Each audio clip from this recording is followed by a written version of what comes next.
Good morning, everybody. Bon matin, tout le monde. On est ici en Vancouver, Youth Bouldering Nationals 2020. Welcome. I'm Pete Woods. I'm here with Andrew Fung. Andrew, how are you doing this morning?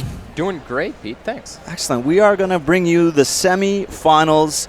It's going to go pretty much all morning, wrap up around 1:30 with a little bit of a break in the middle. So if you're tuning in right now, we are about 2 or 3 minutes away from the start. First climbers on the wall. This morning we have the Youth B girls, we have the Youth A girls, and we have the Youth A boys all climbing together. 12 boulders on the wall. Abject chaos, really, in the gym. In the middle of the round, there's going to be climbers on every surface of this Hive gym. We got a little bit of slab for you. We got some steep. We have about 1,000 volumes. Give or take. Yeah, we got about 3 crimps. And we have a really great variety, wonderful route setting team that's going to set, I think the guess is about 50 boulders over the course of the weekend. And the boulders always, I say this all the time, the boulders look great. The qualifying boulders looked really good. Hung out for a little while yesterday. Andrew and I, of course, climbed all the boulders this morning just before the round to get a feel for them. I ended up with 11 tops. How many did you have? I think 2. Yeah. So they're more suited to people who are smaller. It's a total. It's all over the place. We've walked through. We have looked at the boulders. There is a really interesting variety of tests for these climbers. The semifinal round, often the hardest round. Yeah, 100%. A lot of the time, finals is the spectacle. It's the show. You want to give the climbers what they want to an extent, and you want to give a great show for everyone who's come out to watch and who's tuned into the stream. Semis is a bloodbath, for lack of a better word. A lot of the time, it's get these 20 athletes down to 6, I believe. 6. Yeah, and that's a big gap, especially when you have a really strong range. Yeah. So, and the youth climbers are somewhat less predictable than the open climbers. Mm-hmm. It is nationals. There are nerves at play. So qualifying around, pretty much everybody, if you've been following the season, the youth season, pretty much everybody that should be in semifinals made semifinals. A couple of people are a little farther back in the field than I think they would like to be. Definitely. But they're here. Mm-hmm. You wipe the slate clean at semifinals, and you are fighting for your spot, as you said, 20 down to 6. So the boulders have to be very hard. It also gives the route setters information. Yeah. So qualifiers, sure, they learn a little bit. Now they really learn. So some of these boulders might only see a couple of tops. If that. Maybe just one. And they're okay with that. Yeah. What they want to do is really test these guys, wake them up, warm them up, and then learn a little bit themselves about what needs to be done. So we are underway. We got Vanessa Beck, we have Lily Trottier, and we have Trevor Shayak, who are on the wall. As we said, there's bouldering everywhere. We have a pretty good spread of camera angles for you, and we're going to try and stay with as much action as we can find. Understand that we're not going to be able to show all the climbers on all the boulders. 12 climbers on the wall all at once. Yeah, so we're going to try and see as much as we can. We're going to try and show you as much interest as we can get you across the round, and just hang out, be patient. It's going to be a good time, and we're going to try and bring the Hive into your living room. That is an excellent save from already. Trevor. Yeah, a relatively small crimp on that volume that Andrew, I believe you described as a jug. If you're a Youth A climber, you know, if you got the crimpers, it's a jug. You can do it. So it's an interesting start to this boulder. Both of these boulders are on basically vertical at their beginning. Yeah. We were talking a little bit earlier that you come out of ISO a little bit amped up to climb, and route setters like to give you something to think about that isn't just grab and squeeze and go, because when you're all pumped up, it's easy to grab and squeeze and go. Yeah. It's hard to be precise. It's hard to do clever things. Definitely. So you see a volume boulder here for the A girls. You see a volume-ish boulder for the A boys, and then a little bit of squeezy for the B girls. But Definitely. You got to be careful through here. There is a crimp where her left hand is, just if you're curious about how coming across that volume is going to look. And the first zone of the day. Yep. Which is fun. Lily Troche, one of those climbers who I think wasn't expecting to be in 20th. This is someone who's definitely been close to the podiums in events over the last couple seasons. So she will be a little bit surprised, I think, but she's here, as we said, and is a really good, composed young climber.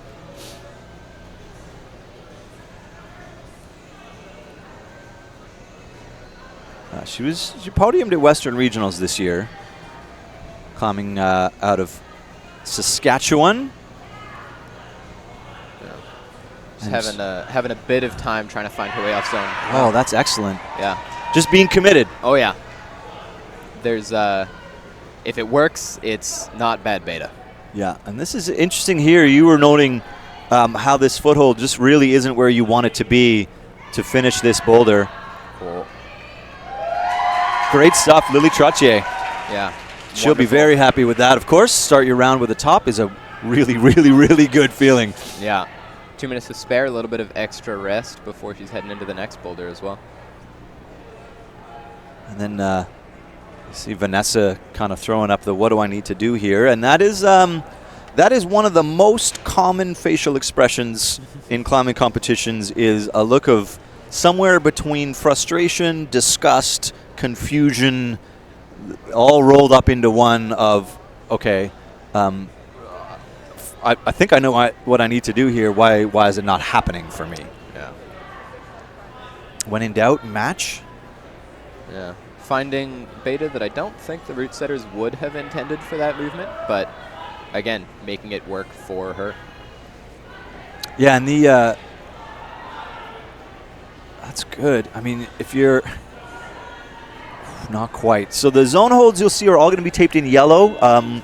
Both genders will have the same color zone hold, and you do need to show control of the zone, and that in today's world, until the rules change again, means that you grab the hold and then made some kind of movement that shows the judge that you were able to use it.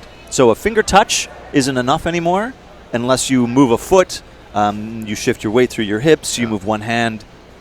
The desperate slaps are no longer in terms of did I touch, did I control. Yeah. So for that reason, we do get some appeals, right? Yeah. Some coaches will think that one of their athletes controlled the hold that a judge thinks they didn't. So there is still kind of an annoying amount of subjectivity to it. Definitely. But for the most part, our judges are good. Definitely.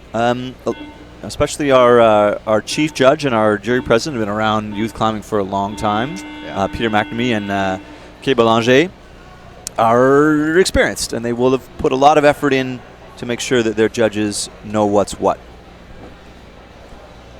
And that's going to bring us Holly Robinson for the B girls. Just a nice look at Lily's top here. Kind of compressing the finish. Oh, yeah. And squeezing with the feet, not actually standing on anything, but just all 4 points in compression. Just enough to get it done. Yeah. And that's the read and react. So you kind of make that move with your foot down low, and then what's going to happen next, you just need to solve it as you're grabbing the last hold. How do I match this? Yeah.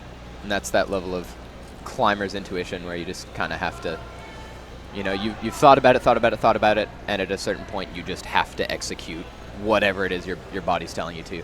Exactly. So we got Sam Bird here on your right for the Youth A boys.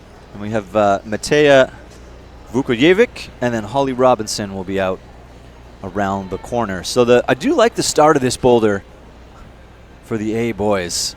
As on cue, basically. I think that's the first thing you said when we looked at that boulder is like, this is such a great route setting move, and we're going to see a lot of people slip off that opening volume. Just simply because how do you control that little bit of adrenaline that puts the shake in your legs? Yep. And it's early, right? It's 9 o'clock in the morning. Yeah. If you're from Ontario, it's a little bit later in the day for you, maybe, but it's still first thing in the morning. And I don't know about you, but I do not go rock climbing in the morning. No, but then again, it is, one of the most important rounds of the year for a lot of these athletes, and it's, you wake up at 5:30, 6:30, whatever it is, and you are on. Yeah. You're ready to go. It's game time. So. Yeah.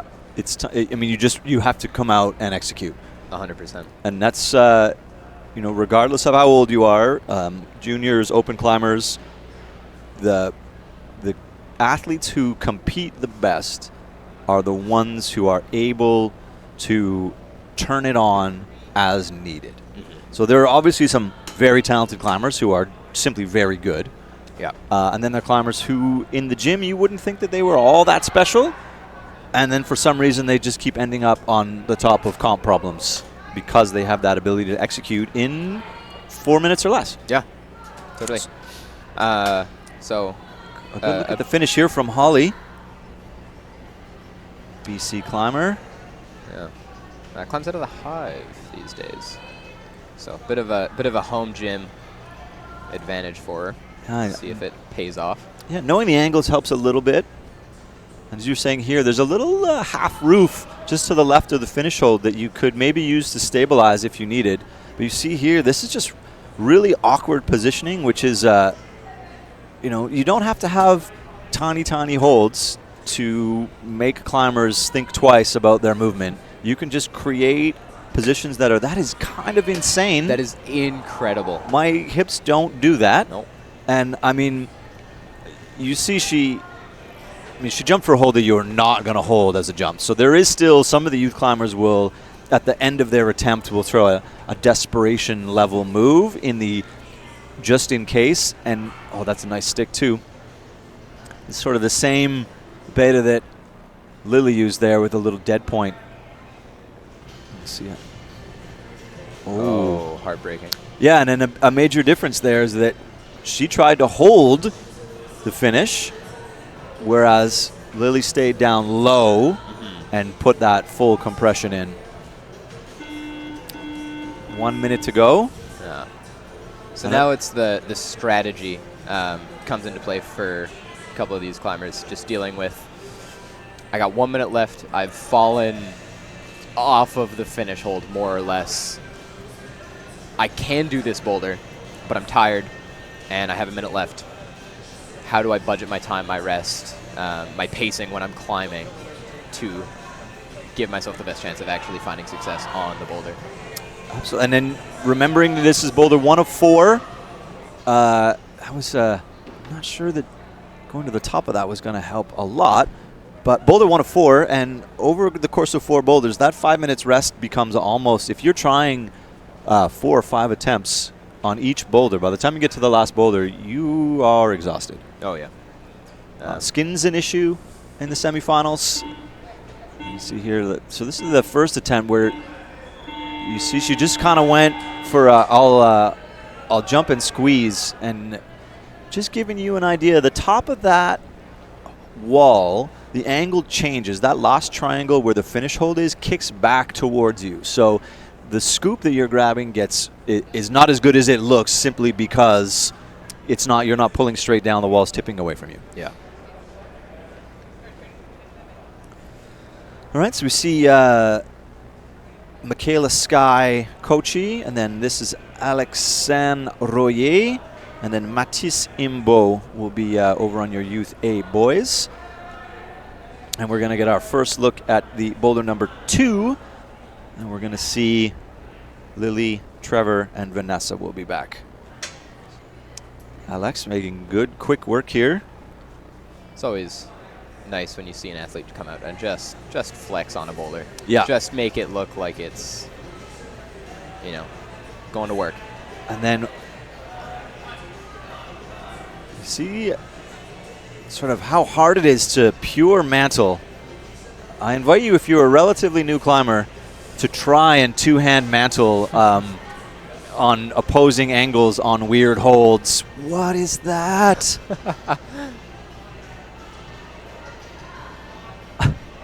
This is the more than any group of competitors, the female athletes will match anything. Oh, we were wondering about the start of this. Lily Trottier making a nice coordination move at the start of boulder number 2, and then doing basically exactly as advertised. getting real bouncy, real uncomfortable. Well, clever, a nice little toe hook there just to keep that. This whole thing tips to the left a little bit. And you're looking at 2. You can see her left hand there. There's that's really good work from Lily. She topped the first one as well. She topped the first one. Yeah, this is someone who, don't be surprised if she tops 4 boulders. She is usually in the top third of the field. Yeah. So for her coming out 20th is a bit of an anomaly.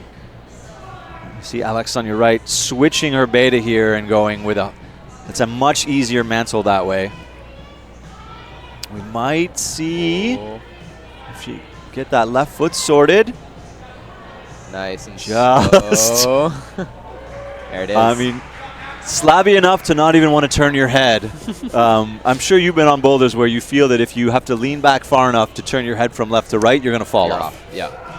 And that's some of the subtleties are unfortunately difficult, and that is one of them. Wow, slab is hard. And scary. Yeah, agreed. You have to commit, but you really don't want to. Michaela staring down.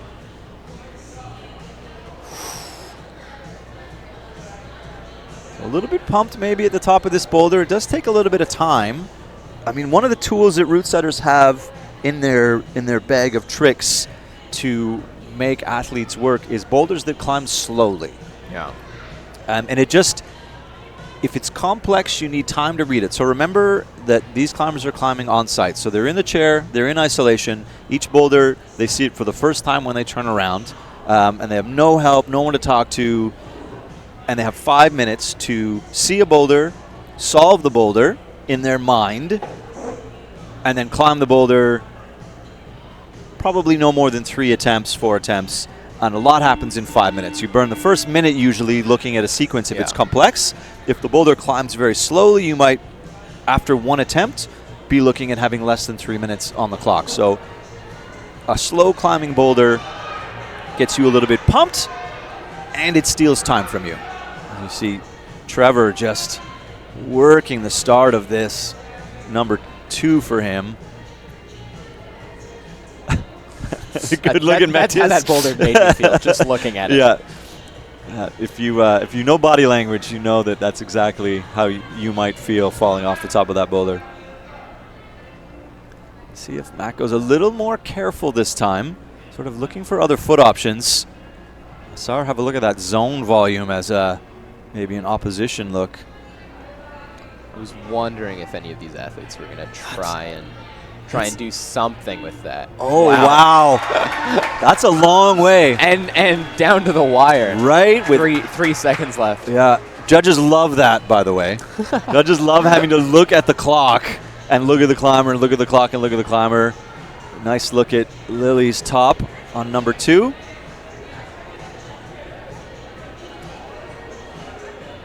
So now we're going to have Brie Villard for B girls, Emilia Callanan for A, and then Ezra Bowden is your Youth A boys. And that puts Holly, Matea, and Sam on their second boulders.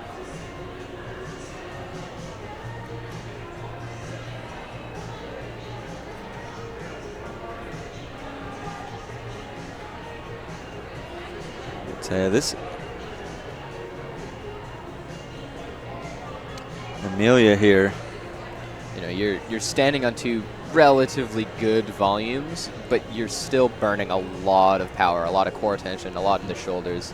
And when you're, in the moment, you don't really notice it, and then you're nearing the top of the boulder, and you're thinking, "Wow, I am gassed from this slab climb." And I'm not pumped in my forearms because you haven't wrapped your fingers around anything, but your shoulders are sore, your chest is sore, your legs are sore. There's so much tension being held when you are climbing boulders like that, and you hold it through your whole body, really. Yeah. And core fatigue is as real as being pumped in your forearms. And when you're a newer climber, the first thing that you'll generally notice is that, wow, I get to the top of climbing, I can't close my hands, my forearms are super pumped. If you end up climbing a lot of competition boulders and you get into boulders like this, you're working so hard to make sure your hips don't tip away from the wall that I mean, your back is, everything's sore, and your fingers are fine. You're like, wow, how am I tired? I didn't grab anything. Yeah. All I did was kind of push and squeeze that opposition compression. Yeah. Funky start to this Boulder 2 here. That is not what I would do. However, I cannot put my feet above my shoulders. Yeah, me neither. That's a good look on your right here.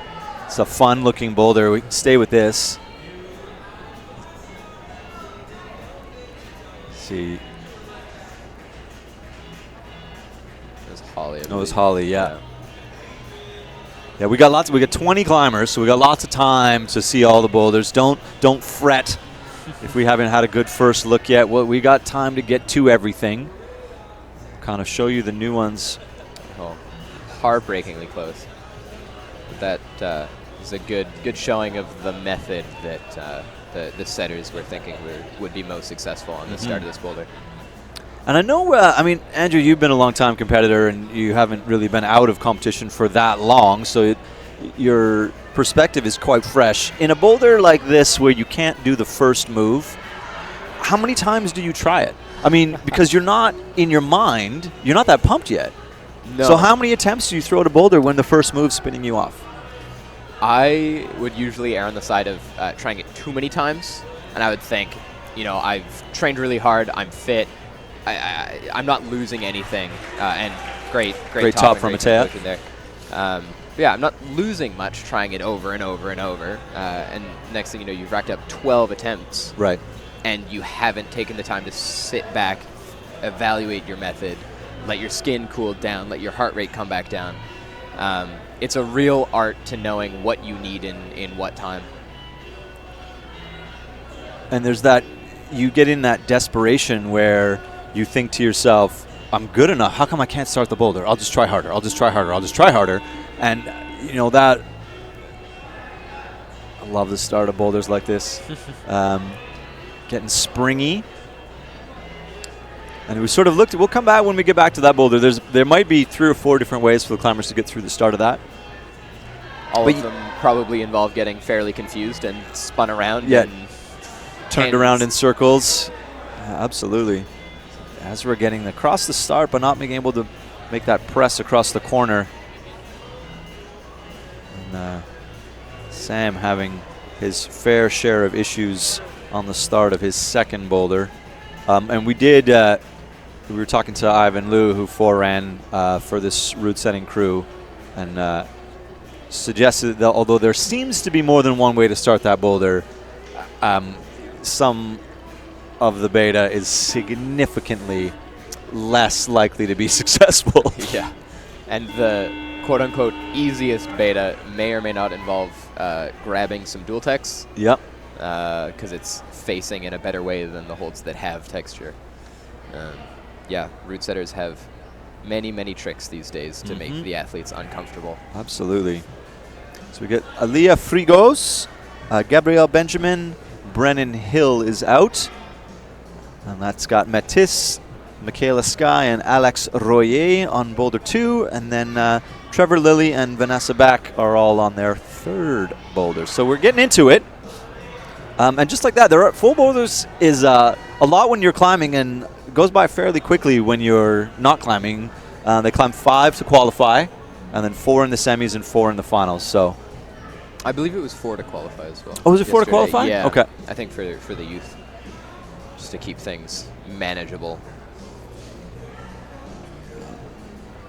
But yeah, this female youth B boulder was maybe the least appetizing. That's a good word. That's a good word.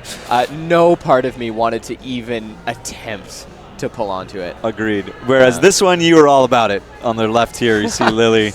Well, he's spinning a circle. Yeah, look how much fun she's had. Look at her face, just shows fun. Oh, yeah. Oh, good save. Yeah, she's having a blast. Excellent save. And is having a blast. So there is a tiny jib on the back side of this half moon. You see her right hand there. It's just, there are options everywhere. This is great climbing from Lily Trottier on her first attempt. Yeah. So that not an easy to onsite.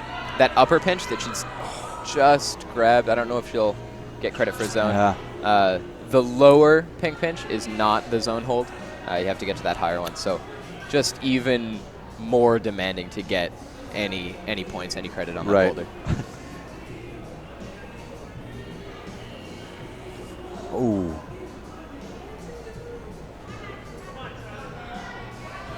Lots of staring at the wall. Trevor here on the start of Boulder 3. So that right, you see, is the start hold is not very good. No. So as soon as you move left to that purple on the volume, there's no real opposite. I think some of the stronger climbers will be able to hold that right hand tension a little bit better. Yeah. But you see, he's just sort of, his whole right side is releasing. The foothold is a volume on a volume. Yeah, a dual text volume at that. There's a tiny patch of texture right on the tip. You just sort of see him popping in and out of the front of your screen. And we see Vanessa back here getting the start sorted out. And Lily on your left. So doing the same thing. So it worked for her the first time.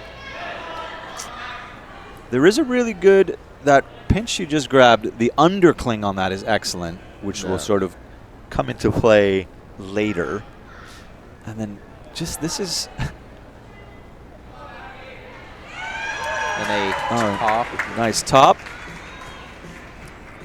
from Michaela.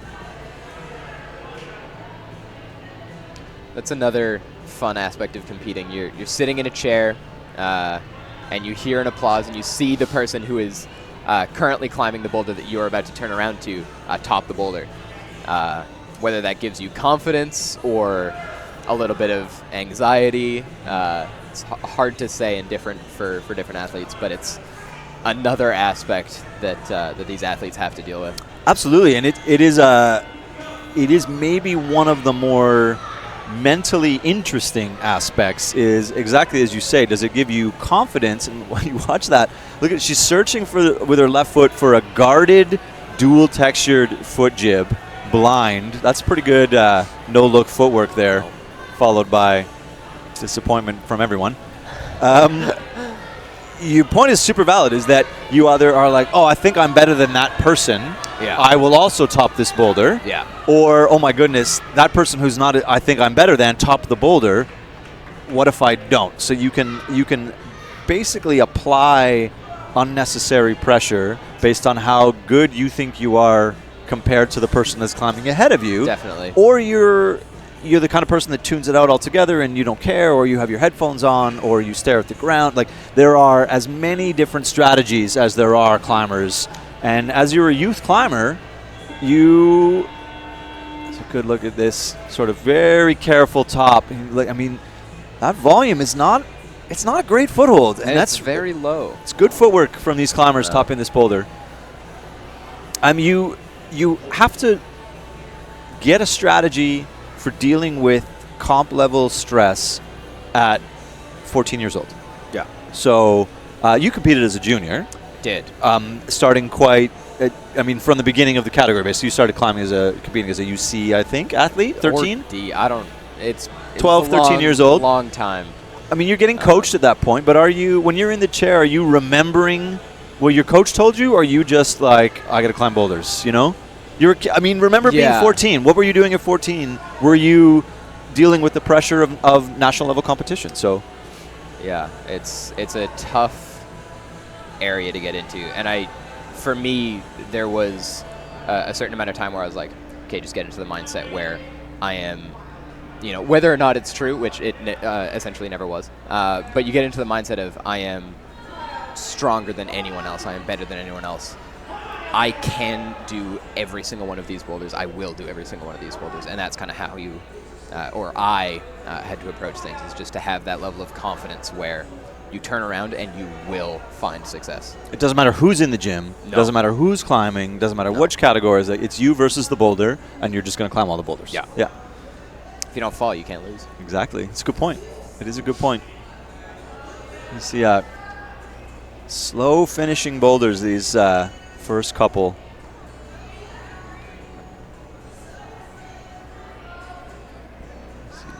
Peyton McDonald here on your right. Just trying to get, that's a very, very small space to be pressed up into.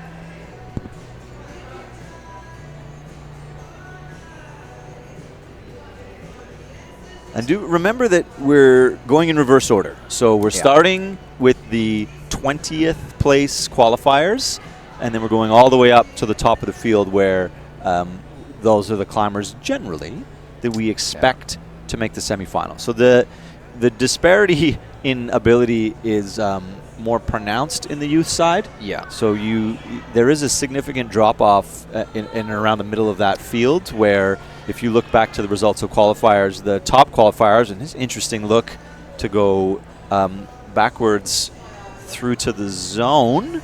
See how that works out. Yeah. I mean, why not, right? Oh, wow. Oh, wow. That's some impressive mobility. Matea. Tenacity as well.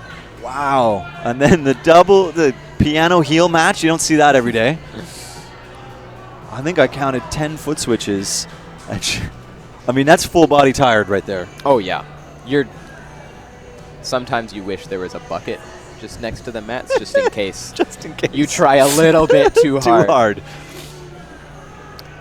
I see Peyton here just trying to make that reach. A little bit frustrated.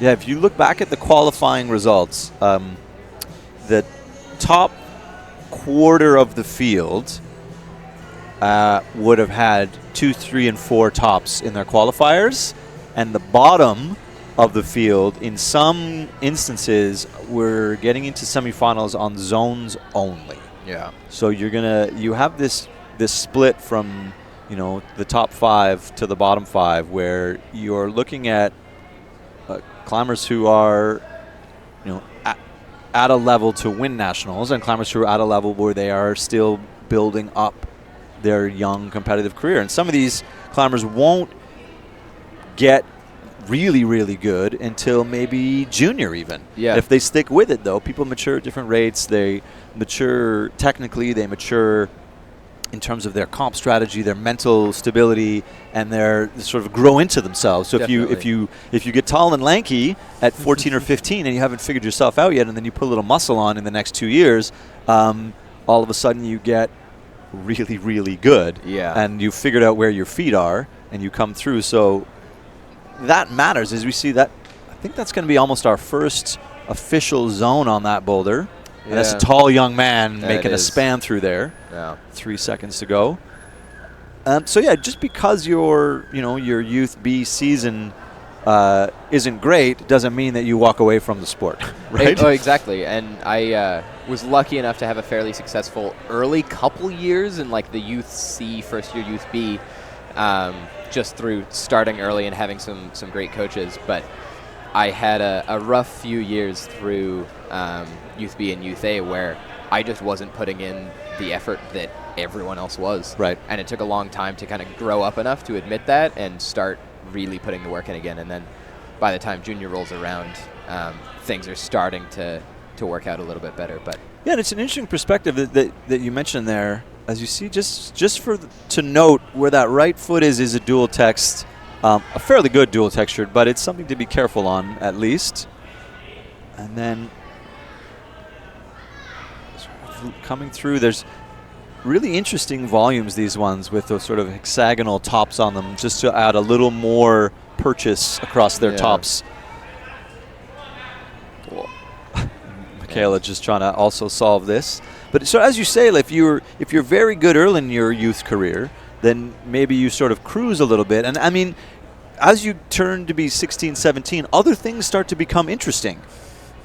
Indeed. School gets harder. Yeah. Some kids pick up jobs. So all of a sudden, there's so many things at play to be a youth athlete, especially a national level youth athlete that has designs on making the national team, going to the camp, 100%. Going to youth world championships, and it's a lot of work to be a youth athlete in any sport. And of course, we're obviously talking about climbing because that's what we're doing. But in any sport, youth athletes have so many levels of pressure, and you're maturing, and you're figuring out that, oh my God, now I have muscles, right? And you know, video games are suddenly a lot more fun, or a lot less fun, or you know, now I can drive a car. Like, there's lots of things going on when you're between 14 and 19 years old. Yeah. So I'm always impressed watching the youth athletes versus some of our current open level athletes who are very nearly full time. Yeah, and they've built their lives around succeeding or setting themselves up to find success in the sport. Yeah. Where they go to university so that they can train at the best gyms with the best teams. If they go to university, if they take some time off, all of these decisions you don't really get to make when you're in high school. You're typically living with family wherever they live, and you're making do. But as you're starting to move into kind of the junior age categories, a lot more options are opening up for you. Yeah, absolutely. So things have gotten quiet in the gym. I think we're having some issues maybe with the sound. I don't know. You probably can't really hear. There's a little ambient, but things are, you can hear more cheering and less music, which is fine. Over on Youth A4, I think that's Lily. Lily on 4. Made it through a fairly risky opening move and just fighting her way through the zone. And now pace has to slow down a little bit. See, left her, as you were sort of mentioning, that at transition, that angle change, you have to leave your feet behind for quite a while. Lily dealing very well with the change in angle. Even though you see the shaky heel hook. Wonderful climbing there from Lily. We'll get a look at the beginning of that boulder, as the round progresses. But it is a sort of a walk across move, little hands free. Michaela looking tired. Yeah. Alex with a minute to go. So our clock is on your screen is close to the right time. Don't use it to determine whether or not somebody tops a boulder under the wire or not. It's plus or minus a couple seconds, give you an idea of how much time is going on the clock. And nice climbing here from Alex. With a very difficult footwalk. Yeah. On a hole that is not turned the way that you want it to be. And that's kind of how often do you come across a boulder where everything is as you wish it was? Like, oh, that's perfect. That's the angle I would love to grab that hold on. And then you look and you think, well, there's a foothold. How wonderful. The foothold is exactly where I want it to be. Yeah. I'm just going to rock climb this as though it was not difficult. The root setters love to make you a little bit uncomfortable. And the difference between excellent root setting and good root setting is uncomfortable without being awkward for the sake of it. Yes. Taking a foothold off just because if the foothold was there, the move would be easier. It's finding the foothold that makes the move still as hard as it should be, but the cue, the note from the root setters is the little nudge that you should put a foot here. I've given you the foothold. Yeah. But it's not on the right angle. It's not very good. It's dual textured. Yeah. It changes transitions as you move across. So the layers, and if you've been on broadcasts with me before, I spend a lot of energy talking about good root setting because I truly believe over the years that I've been involved in climbing, competition climbing, that the root setting has really evolved, and the root setters are building the show. The athletes deserve all of our respect for climbing the boulders and the work they put in. As we see the start of women's 4 here. But the root setters are building the stage. Yeah. And it needs to be engaging. It needs to test the climbers. It needs to split the field. It needs to be interesting for people to watch, or nobody would watch. Yeah. And if you look at the evolution, if you've been a part of climbing for a while now, and you look at the evolution, then you see one thumb. You see root setters are leading the sport, and the climbers are following. Definitely. So there became a point in time where you couldn't just make the hold small enough and far enough away. The climbers were just too good. Yeah. So you have to make them risk averse. You have to make them uncomfortable. You have to make them awkward. You have to make them learn coordination. Yeah. So route setters are the ones who are pushing the sport, and we'll try and explain and help you realize the subtleties of why a given move is harder than it looks at home. You know, the way that they're using the angles, the way they're trying to confuse the climbers. So there's so many layers to the route setting, and I'm always impressed by the little things, especially when they work. Yeah. Because at the end of the day, you do have this, you see Jessica Lee just trying to match that. You still have the X factor, which is climbers sometimes do unbelievably strange things in competition. Yeah, definitely. And another thing just on that point, I was having a chat with someone the other day, and I was thinking that climbing is maybe the only sport that actually has such a route setting component. Like no other sport is hinged around a product that is created for the athletes.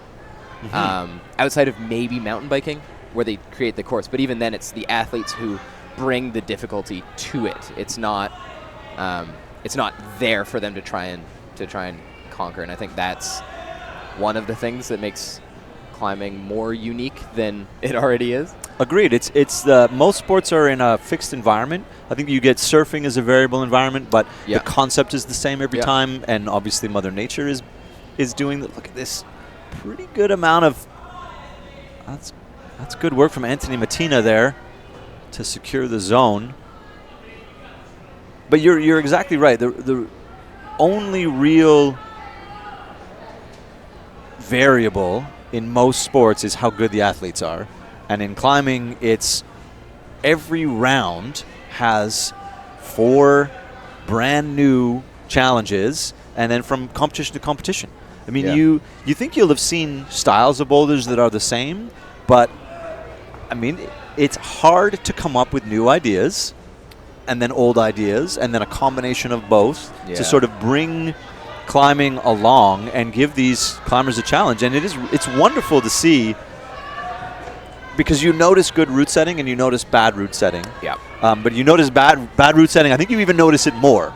Because good route setting, you're focused on the athlete, and you're like, oh my goodness, that was a good send. Look how well they climbed. Look how hard they are. Bad route setting, people go, oh, that's a terrible boulder. Yeah. Right? So the pressure is on for the route setters as well. See, just people coming down and fighting and looking frustrated, looking at the clock. You see Anthony there, look at the clock and realize that in 20 seconds, he's already got his own. He's not going to top the boulder on that last try. Brie Villard. And then some climbers still fighting. On your last try, you fight all the way through. Sam Bird. It's going to take it down to the wire. You can see him there holding his lower back. That is a just classic feeling coming out of one of these pressy 3D corner whatever boulders, is it puts so much through your lower back. Yeah, as soon as you get into that concave environment where you're trying to do a back bend, and if you're like me and it feels like there's a rod from your neck to your hips in your back. Oh, socks. And it's something written on her back.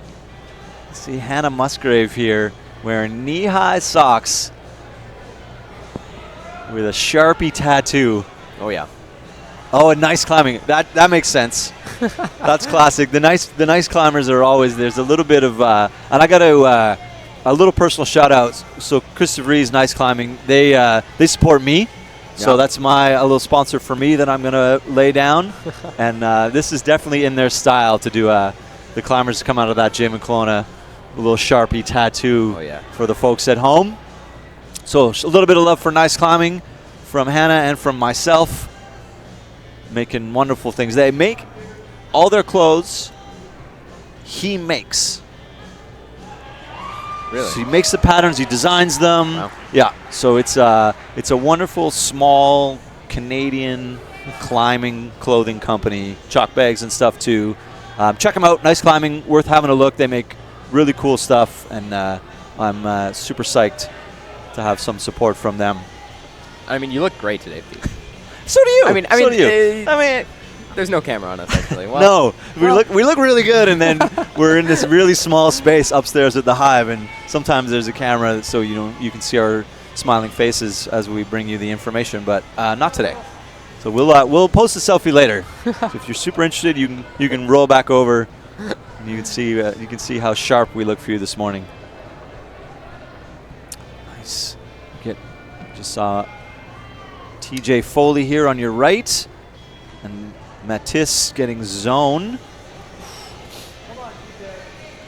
But TJ, we're just getting into maybe the start of the middle of the field. TJ also one of those climbers that maybe qualified a little farther down than he would have expected. He's been doing good things on the Western Regional side of things. Maybe got a little bit too ahead of himself with how good that zone hold was. Yeah. Definitely for the A male category, it's seeming like any zone you can get is going to be huge for your score. The boulders seem brutally hard. I mean, they looked it when we were walking through, but watching these first few athletes, can I encounter them? It seems even more dire than we originally thought. Yeah. Yeah, and this.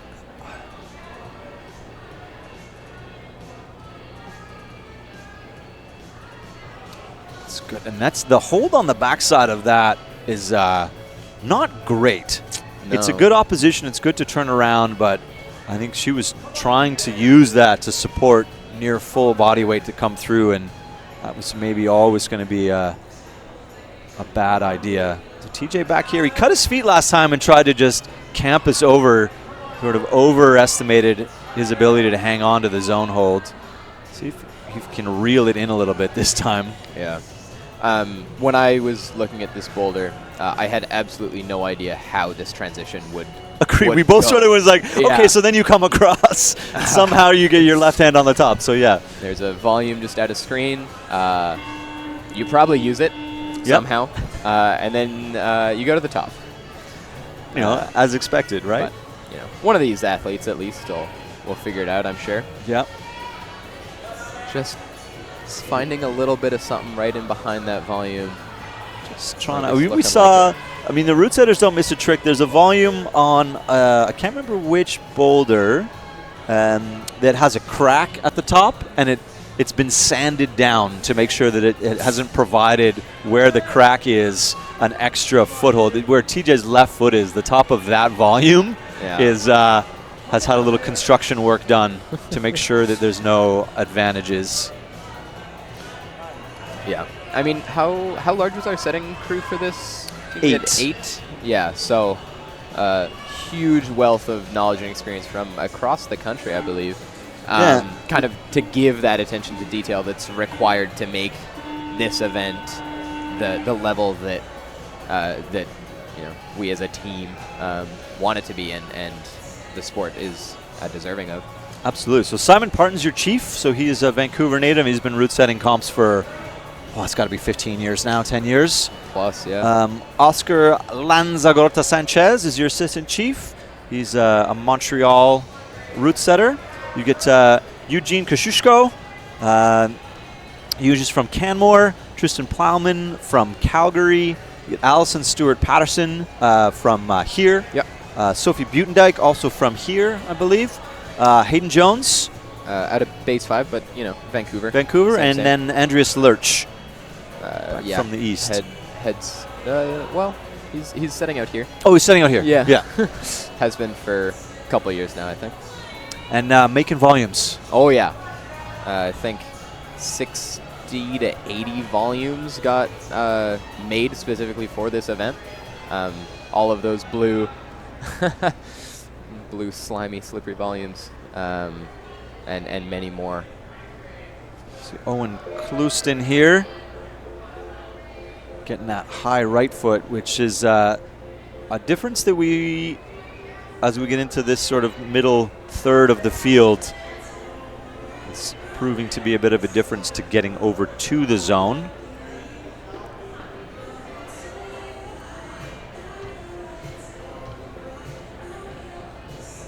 Just trying to find the solution in insecure territory. I gotta say, these male athletes are making better progress on this fourth boulder than I had initially thought. Yeah. Looking at it and kind of feeling the starting position, I was like, I wouldn't get off the ground in my 5 minutes. Yeah, that's a gnarly, gnarly boulder. Yeah.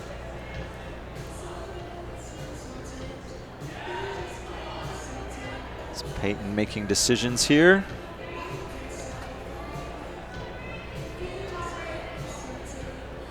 Oh, you're gonna. Anytime you have your feet in front of you, you're gonna see some unfortunate tumbles. Yeah.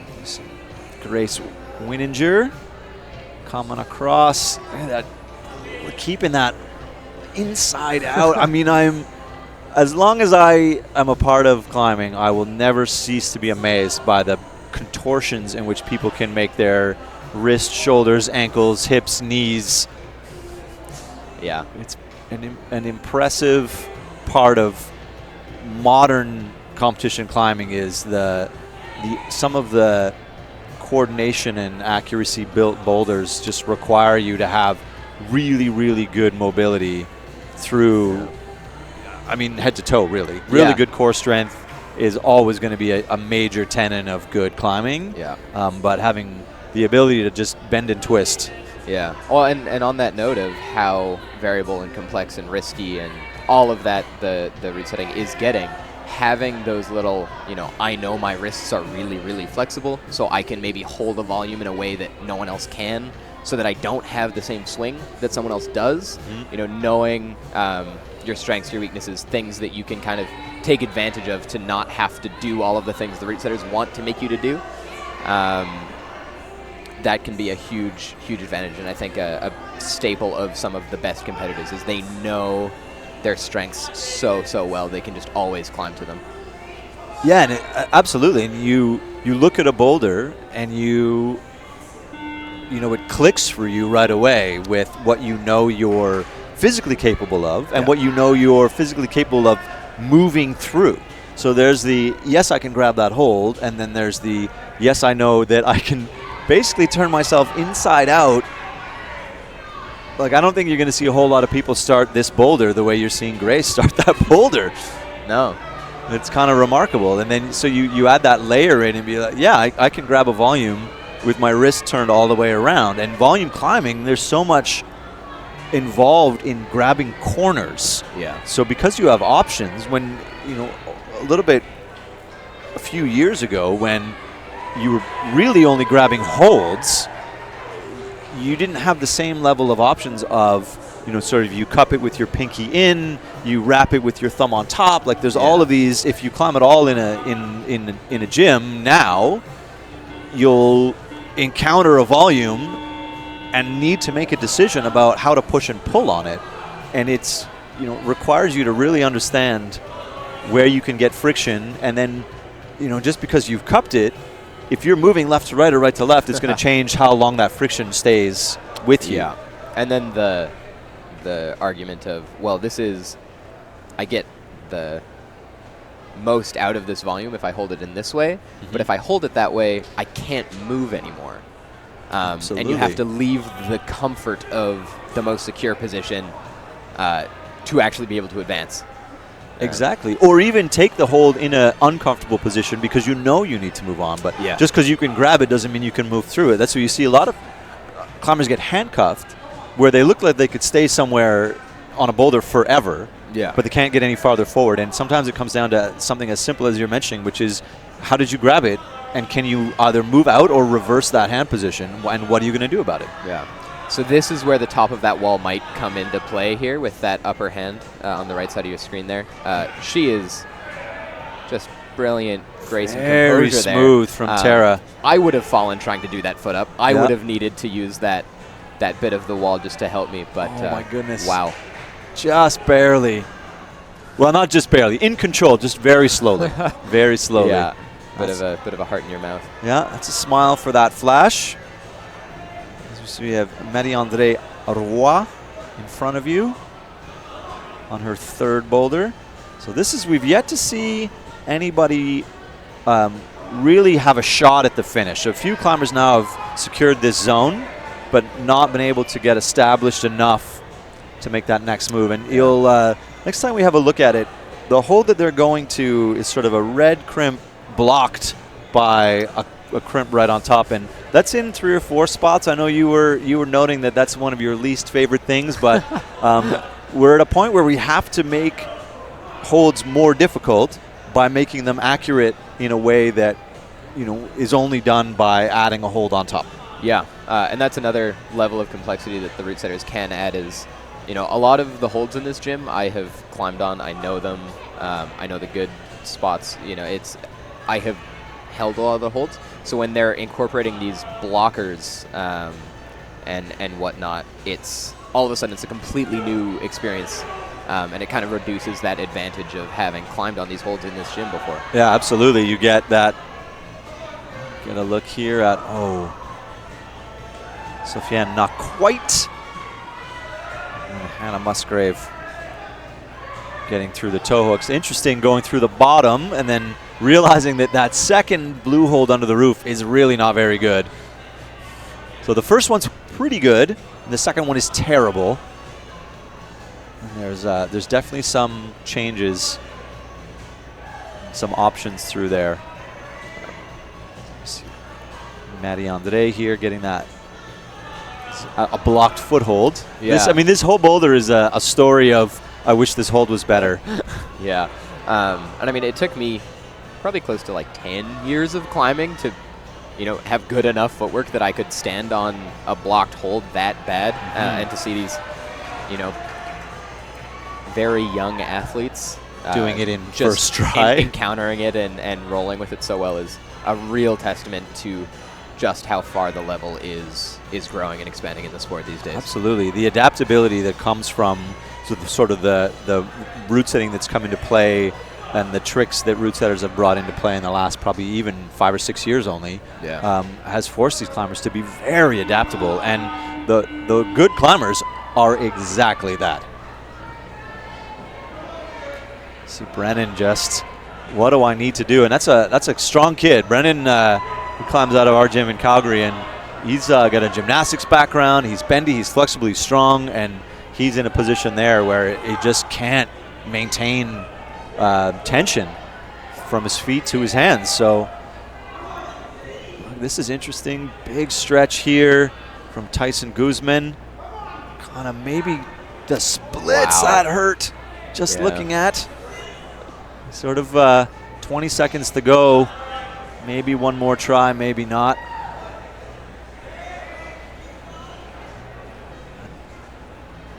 There's a little kickback just in this boulder that Mary is doing that volume start. It's not quite vertical, so it's just enough to throw these athletes out. You see Hannah with a big smile. Some of the younger climbers are still having fun. Oh yeah, it's great to see. Yeah, it is great to see. We get a good look at this top from Tara Chavik here. And then it's always great you see people they're so slow, they look so uncomfortable, and then as soon as they're like, oh, I can stand here all day. Yeah. So sometimes you get that interesting transition of, wait a minute, oh, I am good. Yeah. They turn around and wave without falling off after they get the heads up from the judges. Definitely. So you see Taya Chapman just down on the bottom right. And you get Anthony Mattina brushing. I believe we got and Grace Skripnik in the middle. And over on your left is Grace Wininger, I think. Just trying to keep track. There's a lot going on. Yeah. There's a lot going on. On your right, Logan Jones. Yeah. And Tegan Chow on your left. I actually had the pleasure of competing with Logan at Alberta Provincials earlier this year. Great person to get to compete alongside. Psyched and just tries very, very hard.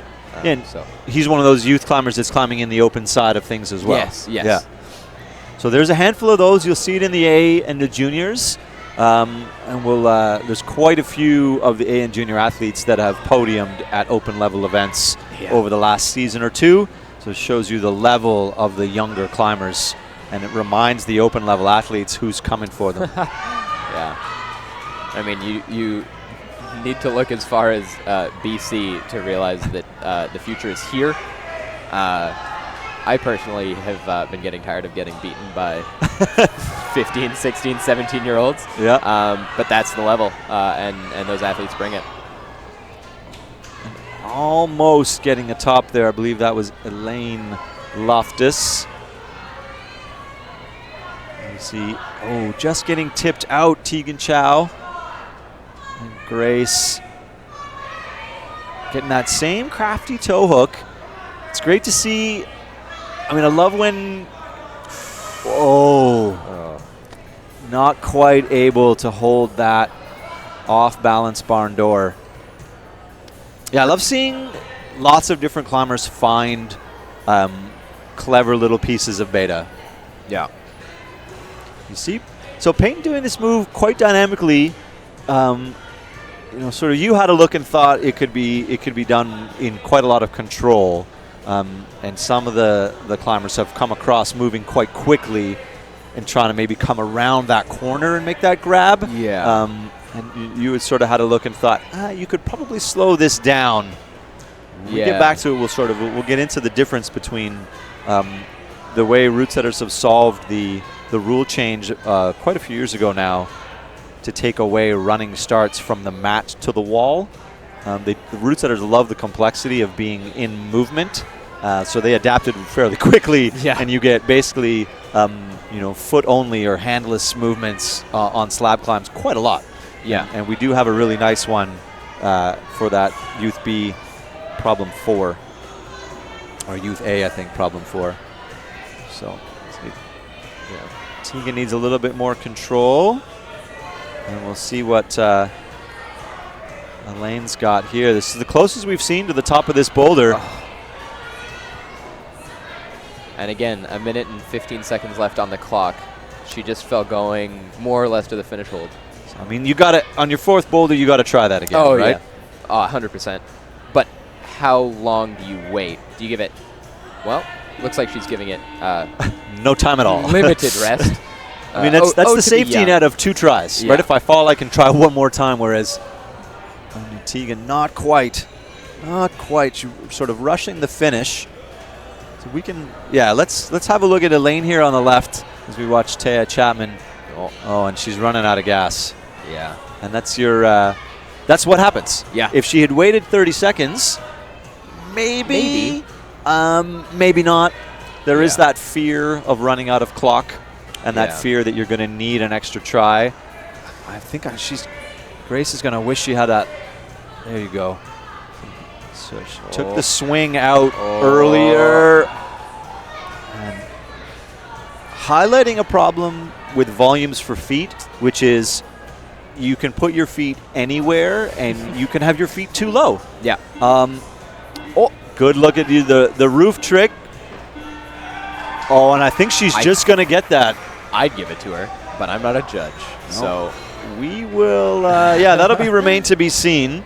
That's resilient from Tegan Chow, who missed 3 times finishing this boulder, and then just incredible grace under the pressure of the clock is beeping at me. I have to do this now. I mean, and it's one thing to climb a powerful, dynamic boulder in 20 seconds. Yeah. It's quite another to climb a slab when you need to rush, but you cannot rush. Yeah. And that's, you see people rushing slabs, they're like, I'll just try this one more time, and you think this is not going to go well. And rarely does it go well, where you have to rush a move that ideally you're doing very slowly. And that's part of that. The route setter set a boulder that takes you 45 seconds to climb. You got to know that. Yeah. This is a good shot here of get a few. Look at this flexibility here. Wow. That's kind of insane from Laura Gervais. Yeah. You see her even that though, you get a little rub in the hip of and no matter how warm you are, when you come out of ISO, 1 boulder, 2 boulders, you're never warm enough to put your feet over your head. The first time, it always hurts. Yeah. So we're starting to see the competitors getting, a couple moves further consistently than some of the initial athletes coming out. Obviously, some exceptions to that, but yep. But for the most part, Yeah. We're getting some interest. We're getting some things. These are starting to get pushed through a little bit.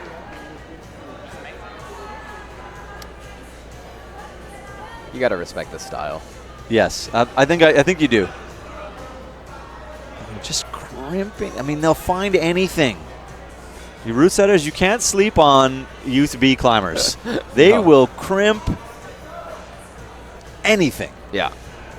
Another thing that's, I know we're chatting about the root setting a lot. The floor is lava. I mean, I think she nearly used the bounce of the floor to get back up onto the start of that boulder. Yeah. I know we harp on just the complexities of root setting effectively.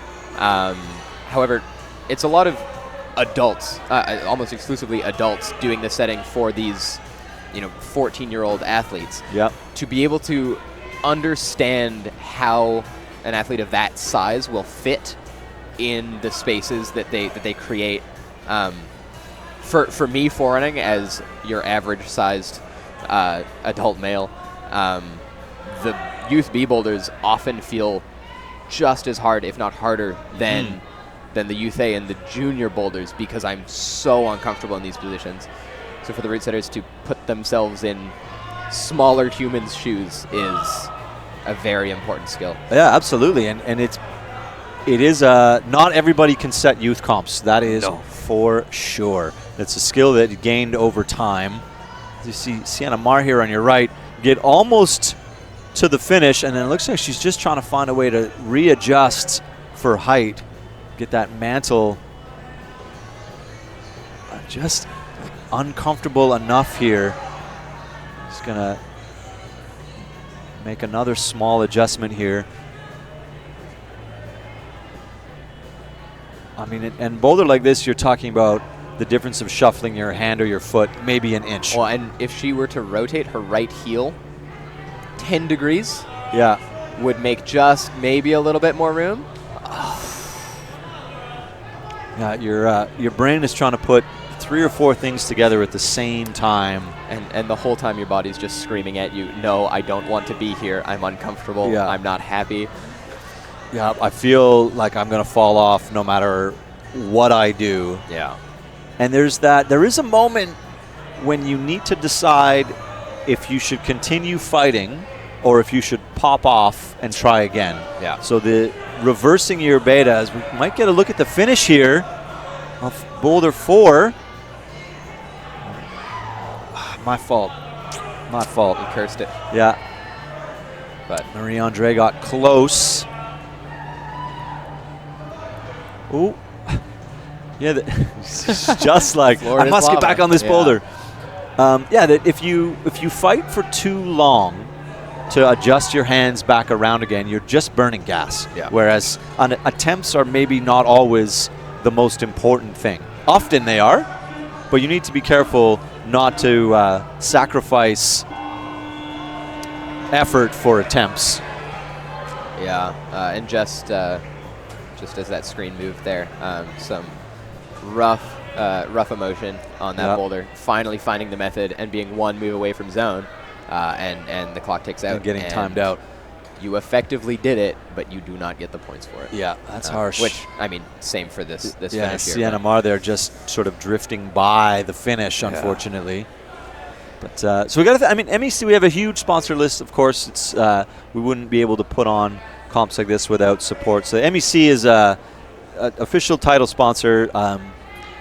They're been a major partner with the CEC over this last season. Flashed, of course. Capital, Binary, and Grizzly all hold sponsors for the event. Noon, if you've ever seen the Noon hydration tablets. Rhino Skin, Evolve, Arc'teryx, and Barrier are all sort of providing little gifts for the athletes. And then Prana has provided some product as well to give away for the finals. So sponsors are what make the world go round for climbing at this point. They are the main source of support.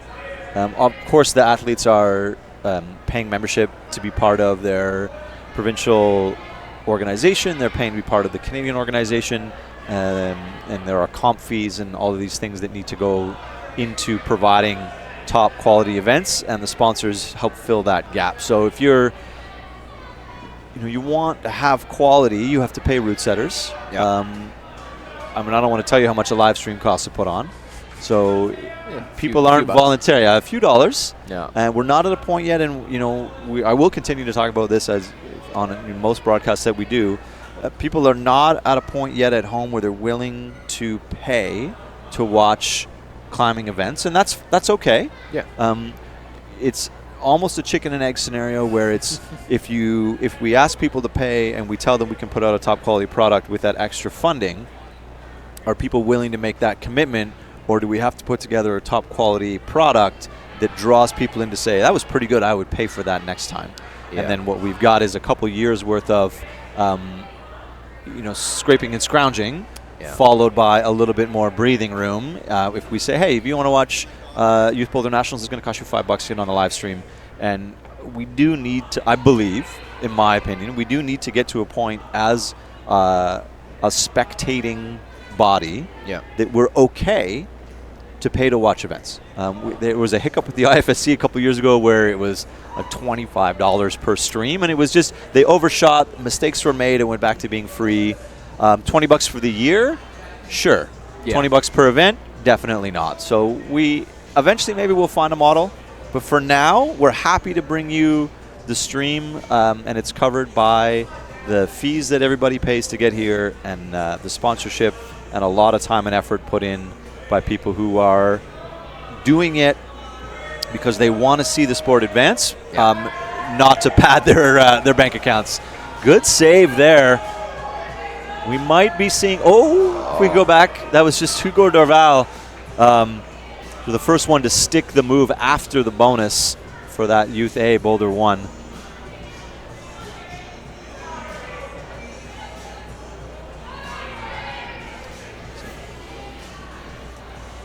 Oh, a good look here. If we stay on the right, we got Tegan Chow with a minute to go, coming through these toe and heel hooks. Yeah. You'll notice that she's fairly extended right now, feet quite a ways behind. Oh, and able to hold the swing. Really good. And as you mentioned, matching a hold that most of us would not match, but we are not Youth B athletes. Wow, that's that's really good fight. Always a little demoralizing as well. You do like 10 moves and you're exhausted and you fall half a foot to the ground. Yeah, and you can see the start hold. You're like, wow, I put in a lot of effort to get not very far. Yeah. So now we'll have another look. 20 seconds. Hugo Dorval from Quebec, who's got a cross here, and I like this. The hold is better for your fingers on the right side. I do think it is built to be right hand on that zone hold to go to the finish. Yeah. And if you are wondering at all about why we haven't seen much coverage of Youth A Male third boulder, it's because no one has stuck the first move yet. It's true. So, yeah, that'll be quite exciting when someone finds success on that boulder. But and Youth A Male second boulder as well. Well, they're falling on the second move. They're getting one move. They're getting one move in. Yeah. They're getting one move in. Yeah. But right now the girls are killing it. So. Oh yeah. As they typically do. As they typically do.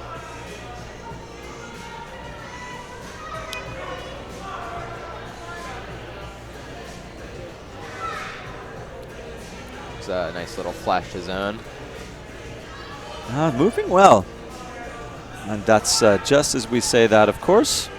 We have Lexi Binder here on the right side of your screen. Yeah.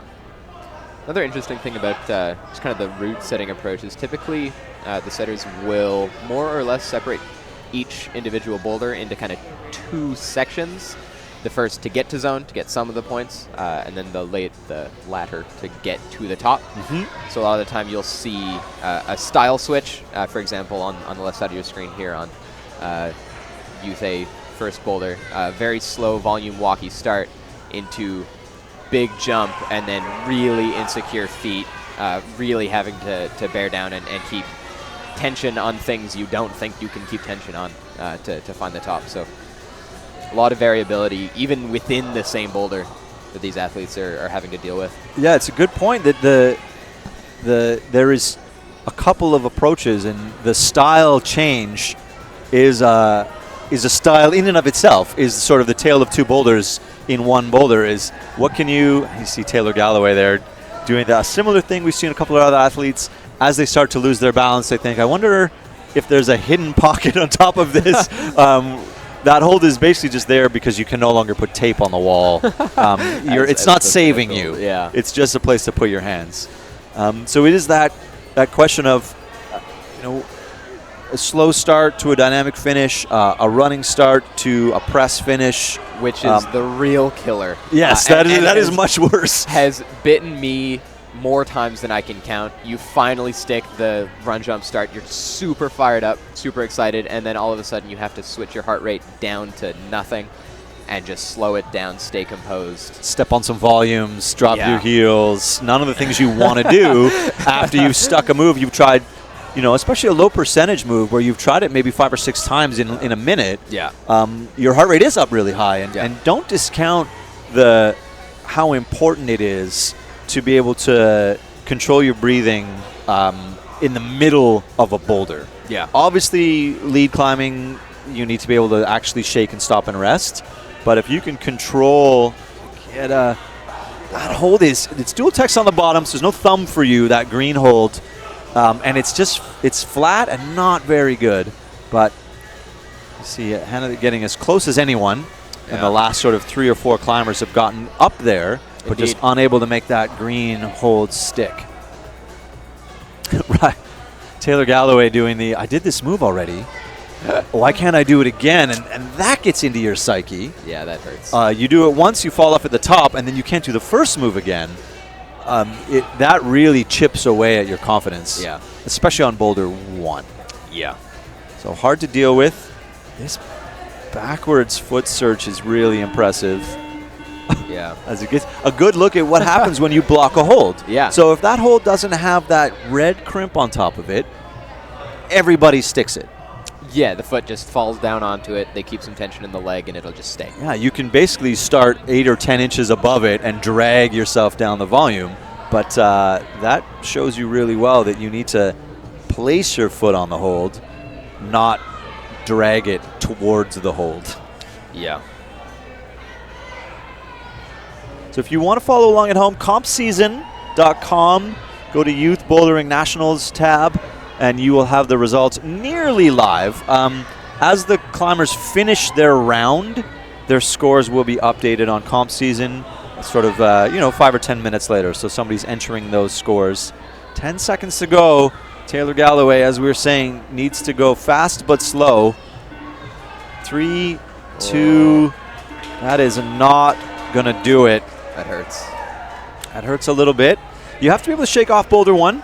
I think there's a point at which you have to realize, of course, as a young climber, that not everybody is going to top 4 boulders. No. So as much as you want to, you have to be okay with falling off. But the problem with falling off the first boulder is you've sort of taken your safety net away at the very beginning. Yeah.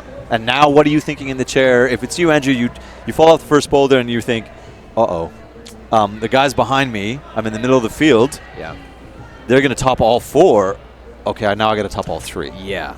Well, and a lot of the time, I'll think, I'm not very good at the style of the first boulder, for example. If it was such a slow stand-up move, I'm not great at that. So if I think I almost did it and I blew it and I'm bad at it, everyone else will definitely do it.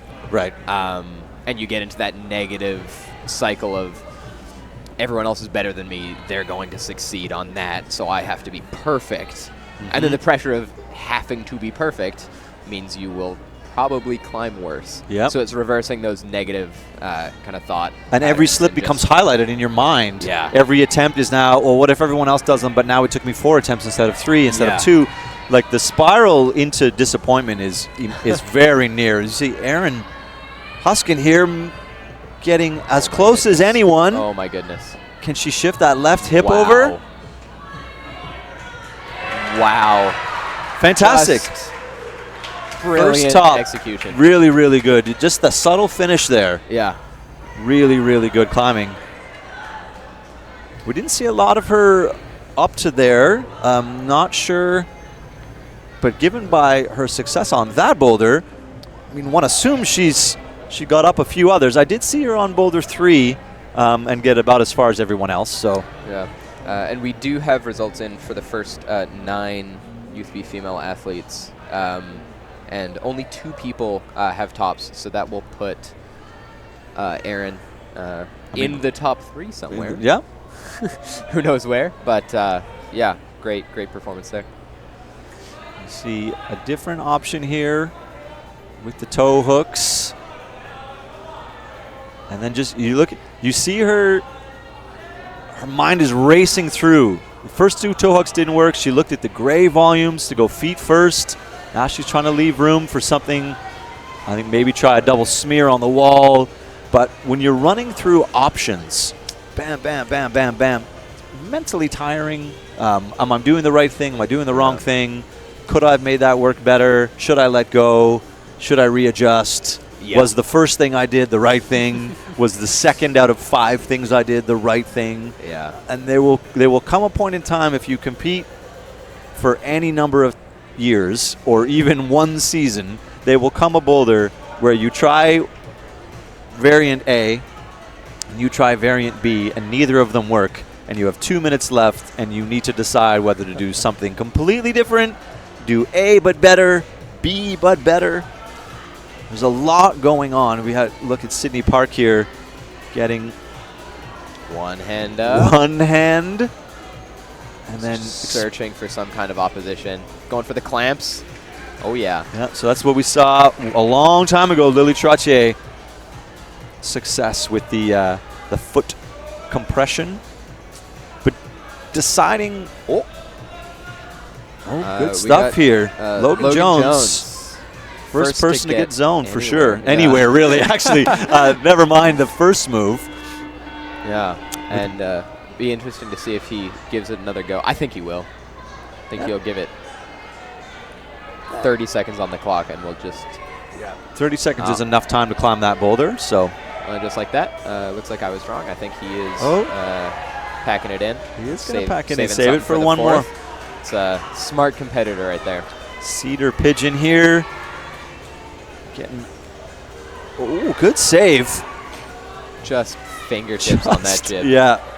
Yeah. The tenacity that these youth athletes have is unparalleled. Yes, absolutely. The not let go is a very, very, very strong component of success. Yeah.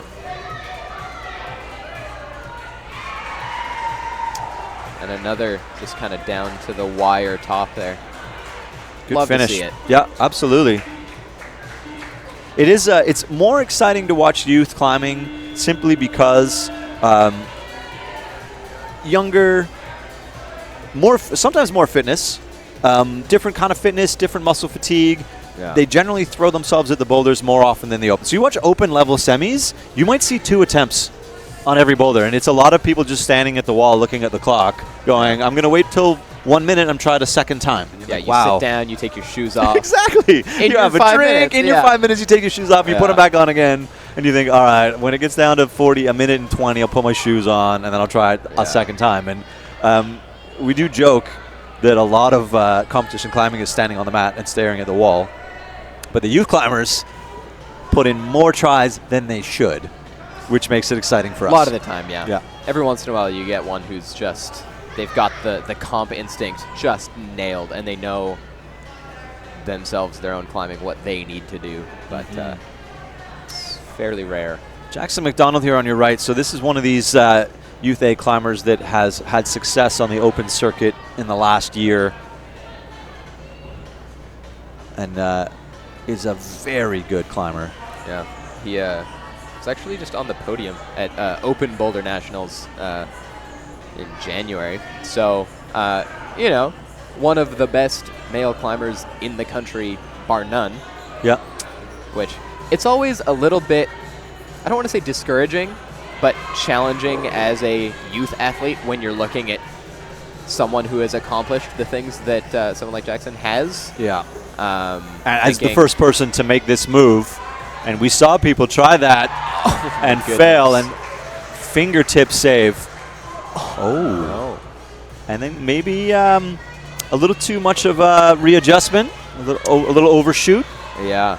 You get Sonia Colliander here on the middle of your screen. But yeah, as you were saying, that it's discouraging to be in the middle of the bottom of the field and realize that you're competing against someone that has podiumed at Open now. And you're like, what do I need to do to beat this guy? Well, maybe you just need to hang in there and catch up to him next year, you know? But that being said, he qualified for the semifinals in 4th. So there's 3 people in his category who qualified ahead of him. Yep. So depends on the day, depends on the boulders. You got to bring it every single time. Every single time, absolutely. Having succeeded in a comp previously in the year does not mean anything. Yeah, it's the great joke is that, that's why you have to show up and climb the boulders. Oh, yeah. I don't much care how good you were yesterday. I care how good you are right now. And we have seen some pretty wonderful examples over the years of climbers flipping the table and going from 20th into finals and then even going 6th to 1st. Our good friend Allison Vest did that just about a month and a bit ago at Open Nationals. Snuck her way into finals and then won the comp. So it absolutely happens in which people have a shaky round and then get it dialed together. You see Kaya Taylor Ainsley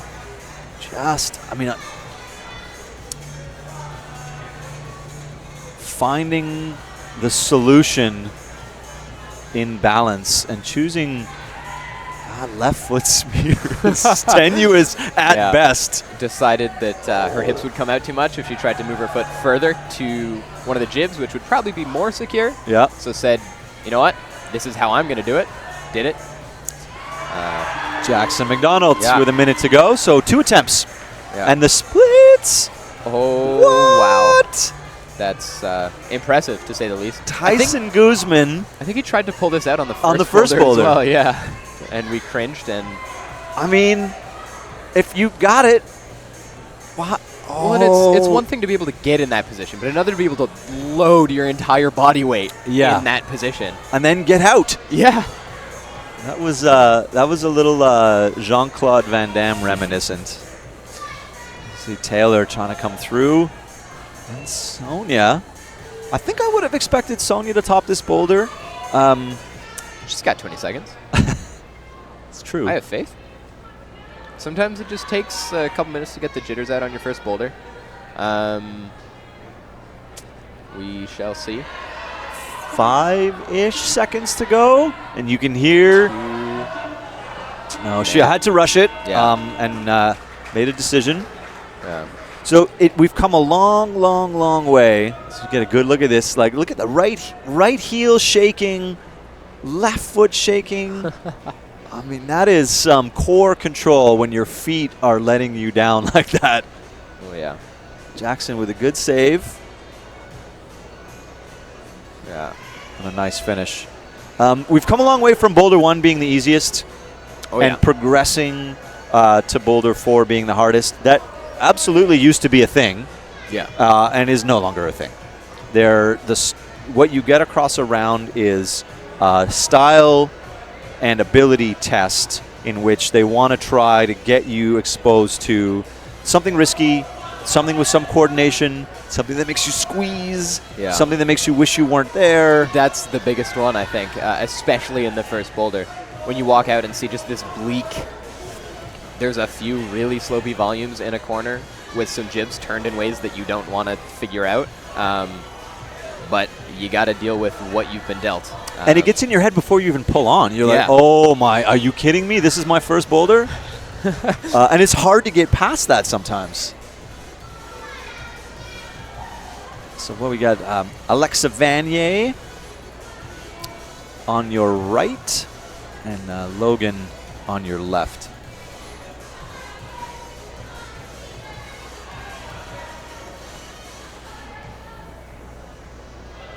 So we're getting into the athletes that have had quite a bit of success recently.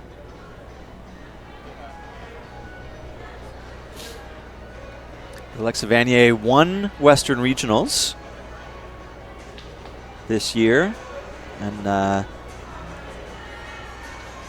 Emi Takashiba, who is also climbing on her first boulder, also won her category in the Western Regionals. So now we're getting into these last 3 climbers. So this is the top 3 in each field. Oh, Alexa just got a little bit. Don't want to say she rushed greedy. it. Yeah, I don't want to say overconfident, but it did look like she was pretty sure she was going to do that, and then just whoops. Yeah. And then you get. I mean, we're into the meat of the field here, and have not seen anyone stick the zone on men's 2 for the Youth A boys. I actually think who's climbing on that right now? Hugo. I think he was actually just on zone and fell moving off of it. Not to contradict you there, but yeah, I think that was the first zone we've seen on that boulder. So they're hard. Yeah, they are. Owen Gambling showing you that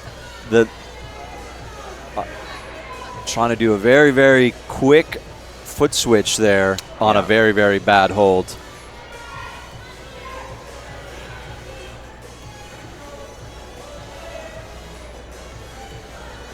Oh, Taya just running in and out of your screen on the left. Tegan and Cedar Pigeon here you see doing, again, that heel-toe decision. So many options on this boulder. And the same, we're running out of climbers to top that thing. Yeah.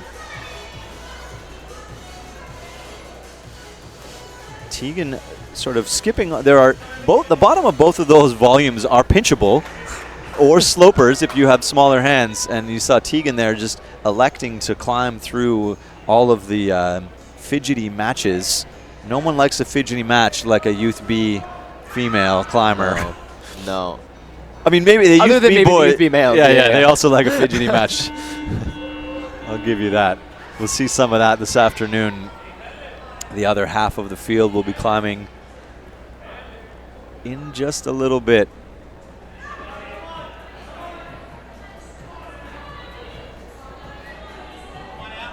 Oh, and Owen you were getting really good examples of a very good climber getting just shut down by how disappointingly bad those feet are on those volumes. And then Cedar going the other way. Just around That's the world. fantastic. Yeah, sort of climbing in. All ideas seem like good ideas when you don't have the answer. Until you've committed 100%. Yeah. Logan, I mean, it looks like they're not going with full commitment there, but oh my goodness, that's a hard move. Go, go, go, go, go. 2 seconds. Not quite enough. You go Darval. Sydney Park with a good top. Are we down to our first place qualifiers? Second place. Second place. Victor Baudron, Riley Galloway, and Jacqueline Ho are coming out.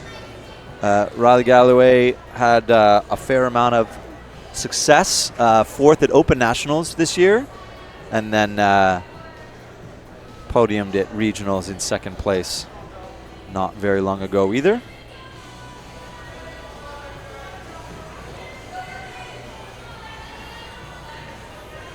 And Victor Baudron came out of Western regionals on top. No big deal. No big deal. Another gold. Yeah. Whatever. Ticking up podiums.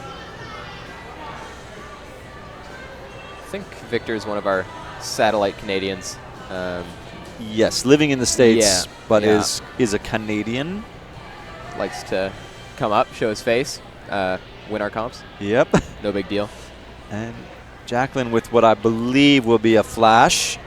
Oh, yeah. And you see a couple of these now. Boulder Parks, that's a new DRIM out in the east that just sort of opened not very long ago. Yeah.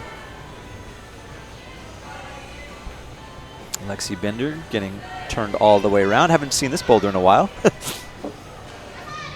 And I don't know that we've seen a top to this boulder yet. We have not. I don't think we've seen anyone move off of the zone hold successfully, which makes sense. This boulder looks just heinous. I mean,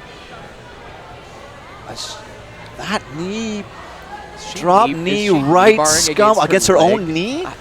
That's what that looked like. I don't know, but I'm impressed. I don't know that. I mean, is that a? That's like a new thing. It's not a lazy secretary because her leg was sideways. Yeah. That's great. Who knows? Anyway. That's all right. Just. Did she get some? Yeah. Nice. Controlled the zone, I think, there. Victor deciding on his commitment decisions. You see, I mean, anytime you see a climber change their mind 4 or 5 times in 10 seconds, the route setters have been successful in confusing seasoned competitors. Sienna Mar on your left, getting as far as the top quarter of this field and meeting. Oh my goodness, Jackson McDonald. Well, if we maybe get a replay of that climb at some point, that'll be the first time we've seen that get topped. Yeah. I'm not sure how much we had. Here it is. Well, that left handhold is terrible, and the finish is quite good. The angle change there really helps, but that is a dicey boulder. It's good climbing from Jackson McDonald. Yeah, that's 2 boulders, 2 tops. Yeah. Colin Blythe there just coming through, trying to make that drive by. Oh. Yeah, just a replay of. It's a good catch there, Brennan Doyle. Some great effort, but hopefully enough time for him to recompose, catch his breath, and get back up there. What he did the classic 1, 2, 3 is land on the mat, look at your fingers, look at the hold, and then put your head down and walk back to your chalk bag.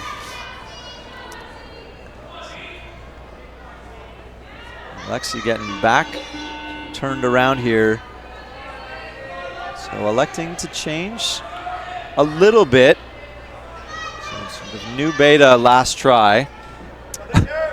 Just dropping off your screen. Victor Boulderin. Yeah. And then on you, Sienna Mar running out of gas. Victor running out of footwork. And Riley getting stomped by that little corner boulder. 30 seconds.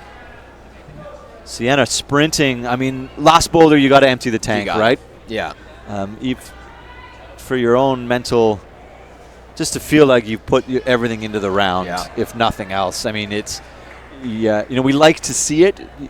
Are you going to send a boulder in 10 seconds after you've fallen off it 6 times in a row? Probably not. Do you feel better getting off the mat one more time? For sure you do. Yeah. The biggest thing for me as a competitor was always I would want to end the round feeling like I had given everything I had to the round. Yeah. There is no worse feeling than not qualifying for the next round and feeling fresh, not tired. You just feel like you didn't see things through in the way that you would have wanted. So you wish you had. Yeah, absolutely. And there's a big, I mean, we're talking about young athletes, remember, right? We're talking about 14, 15, 16, 17, 18-year-olds. There's a lot to be said for getting from one comp to the next. So you need to leave a comp feeling like you tried your best because it carries over to the next one, even if the next one is in September. Yeah. You got to feel like you belong. Evangelina Briggs with her classic braids. I don't think I've ever seen her compete not with those braids in. No. But if it ain't broke, don't fix it. Yeah. Oh, sorry. Cliche counter. It's okay. It's just one. Okay. It's only one. It's only I'll work one. on it. Yeah. For now. For now. The Tula Surecat, your top qualifier on the Youth A side. And Evangelina here with a careful flash, making sure. Not even a smile. Serious business. Serious business. Ethan Hoffman, one of the BC boys who have dominated this sort of middle age range over the last couple seasons. Yeah, I've been lucky to compete. I don't want to say against, because there was never too much of a competition. With. Brilliant climber. Really brings that level of he knows what he has to do to succeed, and he just executes. Yeah. Very, very impressive athlete. Tula Shurkat getting up. Riley Galloway did not top this boulder, which she looks frustrated by, and I was surprised by. And given how hard some of these boulders are, that's going to be an important one. Yeah. So Tula with, I think, maybe second try. A couple tries to figure the beginning out. You see Alexa Vanier sort of with only a couple climbers left to solve this. She is a very good climber. And she's tall for Youth B. Oh, look at that save. Oh my goodness. Wow. Alexa Vanier, how much is that going to cost you in terms of finger strength? But a really, really good save. And then there is you can't see it from here, but there's a hold on the side there around the corner. Zone. That is the Maybe zone. The first zone. Yeah, definitely the first zone. Just gassed. Yeah, absolutely. But a wonderful save to get to the zone. Very impressive. Hugo Darval trying to go slow. Yeah, almost becoming the first athlete to manage to get his hips out from underneath that roof. Yeah. You've seen a lot of Hail Marys up to the next hold, but you gotta check your hips out, check your swing before that. You're really gonna be able to have any hope at progressing. Cedar Pigeon. That's new. She's a bit shorter, so you always find different beta, different solutions when you are, you know your size.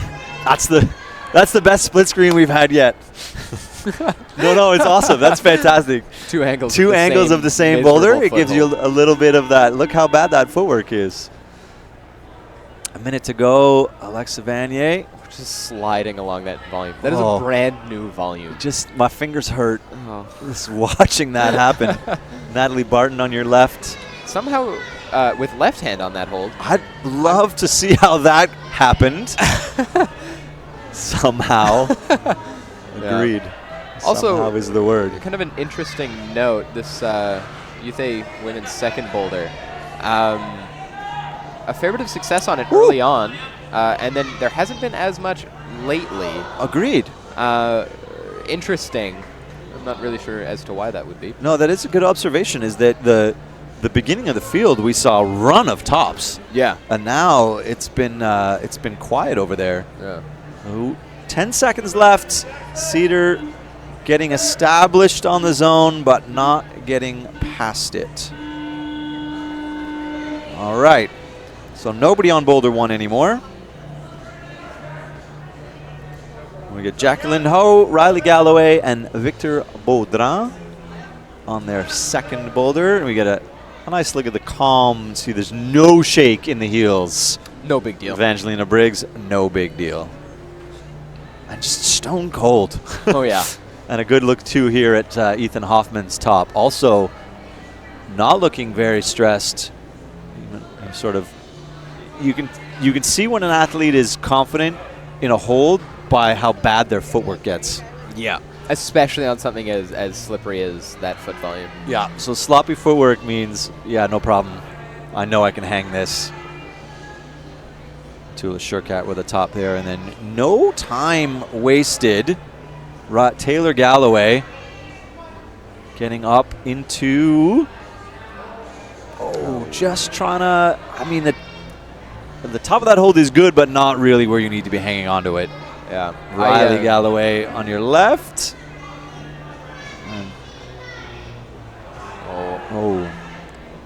Just part of that, frustration seeping in, understandably. And having not topped the first boulder, right. You're thinking about it.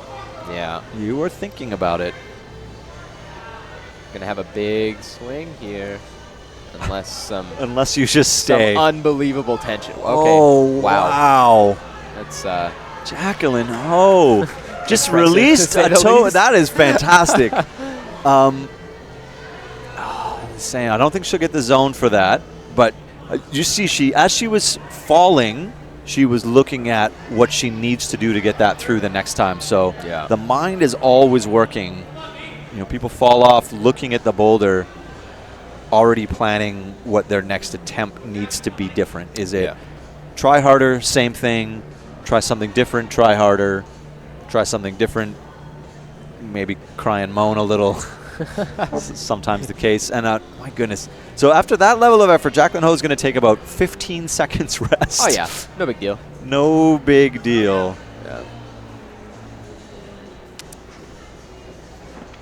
Oh, and then just standing still and coming off a boulder should be a good, should give you a good understanding of how insecure it is. Yeah. Not moving at all and coming onto the mat is not fun. Taylor Galloway back up into the top of this boulder. The question is, will she do something different or try to grab the top of that hold again? So the Galloway sisters climbing beside each other.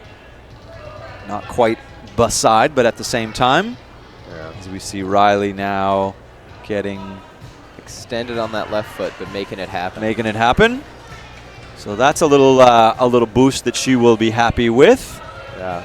And again, as to that conversation from earlier, hopefully she takes this as a great, did the boulder, there's a top, be happy, be proud, focus on the next as opposed to I should have done it in fewer attempts. Or I should have done the first one, right? So, yeah. I mean, the question is how good do you have to get, how quickly as a young climber to be able to discount what you didn't do on the boulder immediately before this one. A day is a lot of time. So between semis and finals is a lot of time to be like, or to overcome the things you didn't do well, but I'm here anyway. Yeah. Not doing the first boulder and having 5 minutes to change your mindset. It's something that is a bit of your natural personality. You got sort of a minute to go. I mean, she'll want to do this, obviously, but has time if it doesn't work out. And she's looking at that bump again, and same thing. You kind of get climbed into a place where you can only really do the same thing again, even though it didn't work for you the first time. Yeah. It's in 5 minutes, and then the rest of the round. How good are you at shedding disappointment? Yeah. And getting retuned for the next boulder? Yeah. And that's a huge mental component that, as you're saying, can be part of who you are as a person, but can also be coached. Yeah. Well, and on the note of coaching, when you are in your round, great effort for zone there from Jackson on the third boulder. Yeah, when you're in the round, you are truly alone. You can't talk to your coach. You can't debrief after your boulder. It's you in your own head, in silence, dealing with all of these things that you're feeling. Between qualifiers and semis, you can debrief with your coach. You can chat with your parents or your friends, or there's a lot more that you can do to help yourself get over stuff. Good look at a top there. Yeah. Second top. Second top. And I don't believe he topped the first boulder, so that top there will helps. Probably guarantee a spot in finals. Yeah. And it'll boost, as you say, a little confidence boost. And you are on an island, on that chair. Oh yeah. For 5 minutes, and then for the rest of the round. Because I mean, I remember comps where sitting in the chair before Boulder 4, I was still thinking about Boulder 1, as much as I was trying not to. And that's after 15 years of competing, not 3. Yeah. So this is a new shuffle of Angelina Briggs. If you know you have contact strength and you know you have core, then that's the choice you're going to make. But showing you that it's not academic.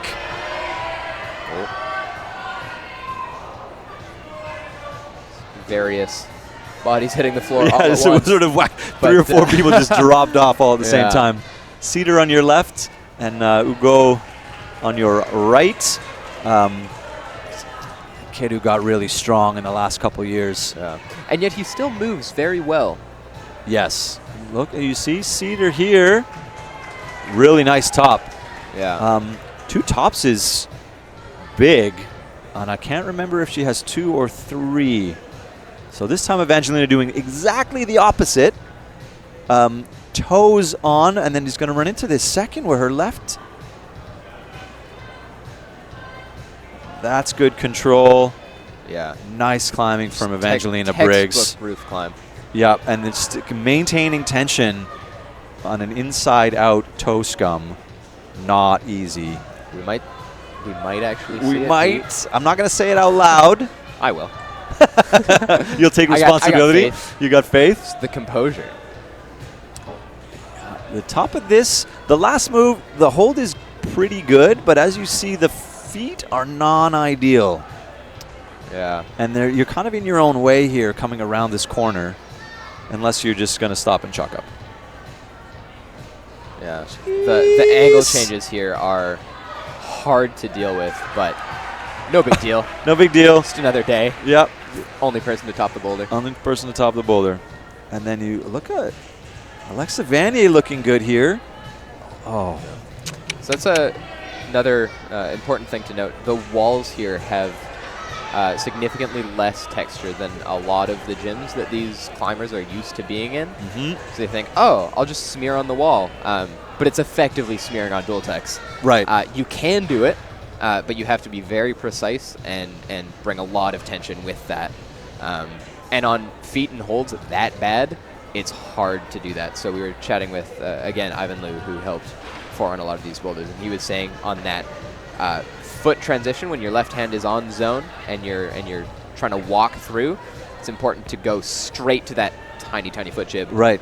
With precision. Because and then the angle changes. Like this, it's an open book here. So Yeah. as you push the opposition, you're sliding away from the corner, and you know, it's not enough. And there is home gym advantage is a bit of a thing. You understand Definitely. the angles, you understand the transitions, and you get a different look here at what the possibilities are. Owen Gambling going up to the compression, and then either was going to skip the zone or use it as an intermediate. And that's the kind of thing the route setters will see and not care. Like if the alternate sequence is as hard as the original, then have at it. Yeah. Go do your thing. Yeah. And sometimes they kind of sucker you. They lead you up a path. It's like, oh, this is the way. Please, Andrew, come with me. Come to the right to this big compressed sloper. That'll be fun. Yeah. And as soon as you get there, you realize that you've done the horrible wrong thing and you can't get out. And you're exhausted. Yeah. And you have no points. No points. Sydney Park on your left. The same. We saw some success earlier. And very nearly got a top from Emi Takashiba. Sydney looking at the clock, I think. Oh, yeah. Before deciding how to commit here.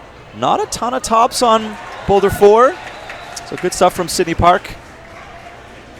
And Alexa just going to walk away.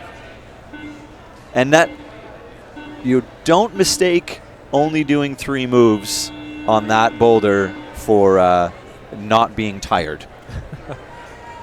That is a lot of core tension on that women's boulder.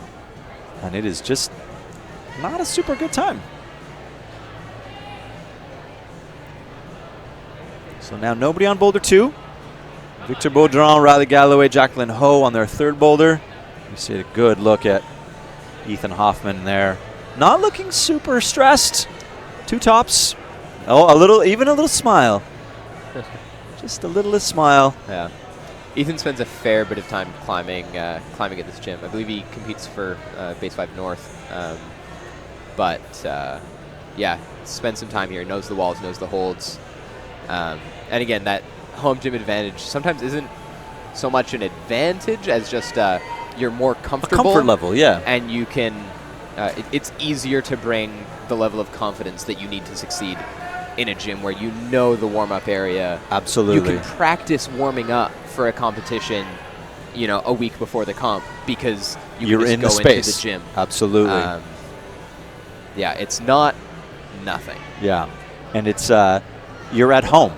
You're in your house. You're eating your food. Yeah. Right. All of those things that we shouldn't take for granted, as we see really, really strong work here right away.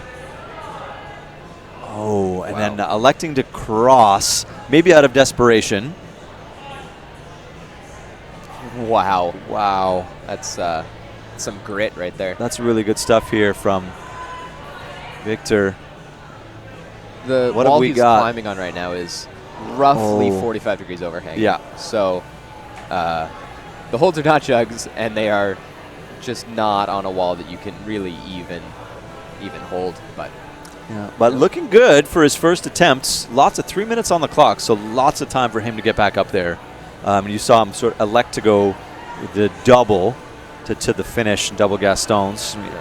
As we see Kaya and Sonia making some moves. Making moves. Casual to zone there from Sonia. So hopefully she can keep things going. Get through this transition change where the feet just sort of become unuseful.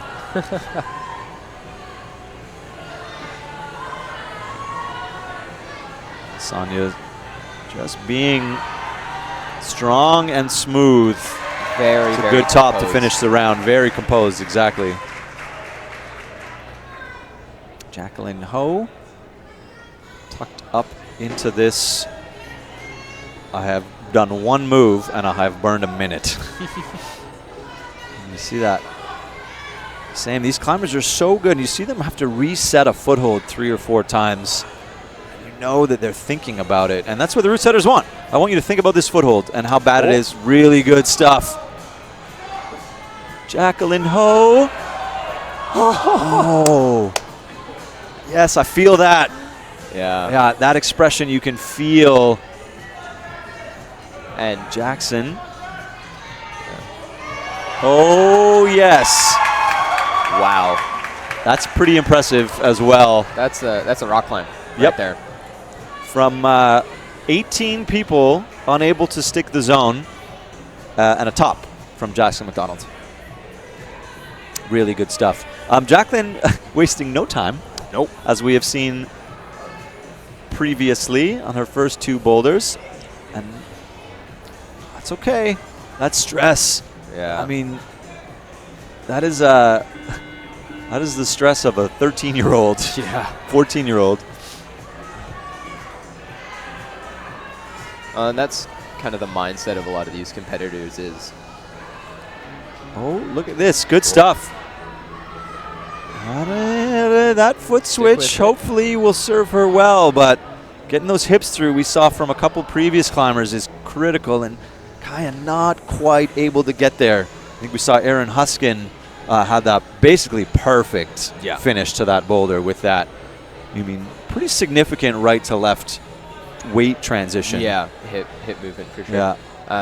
Yeah. Just as I was mentioning, the mentality of a lot of these athletes is, this is the most important event of their year. Mm-hmm. They've thought about it almost every day, during every single training session. And so when you are not succeeding in the way that you thought you would or hoped you would,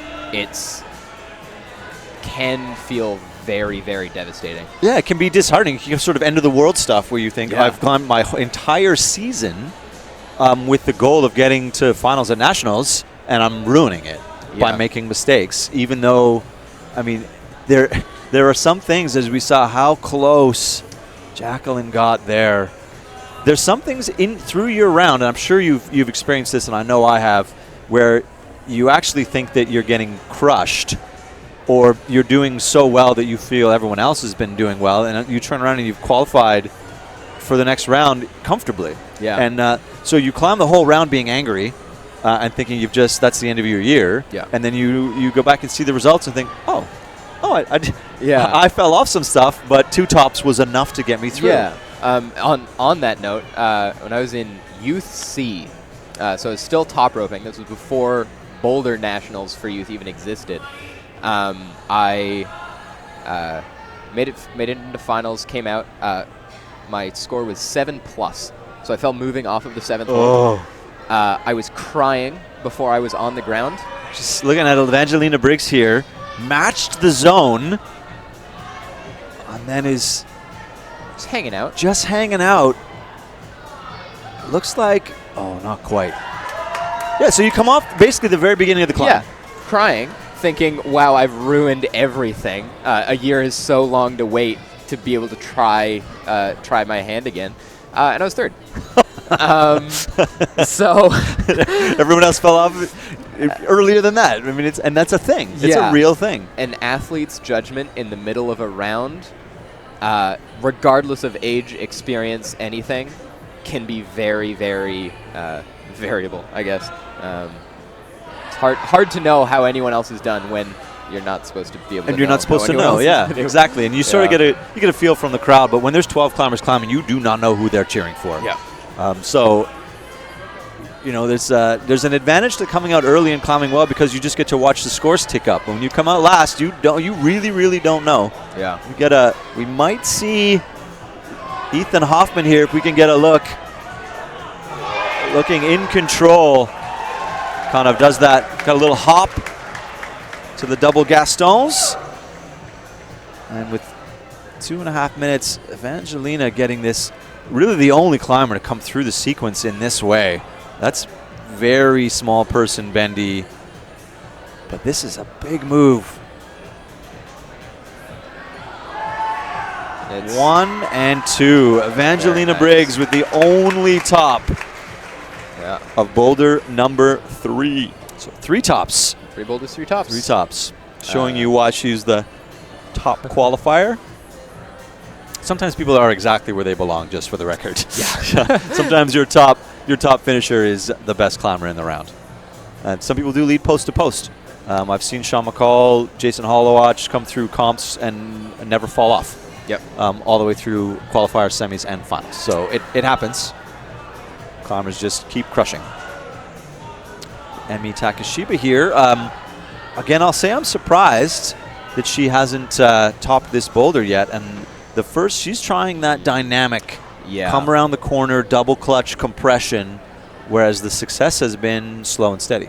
Yeah, a little bit of a hop skip into a little bit of a corner, and then a slow reach around the edge. Mm-hmm.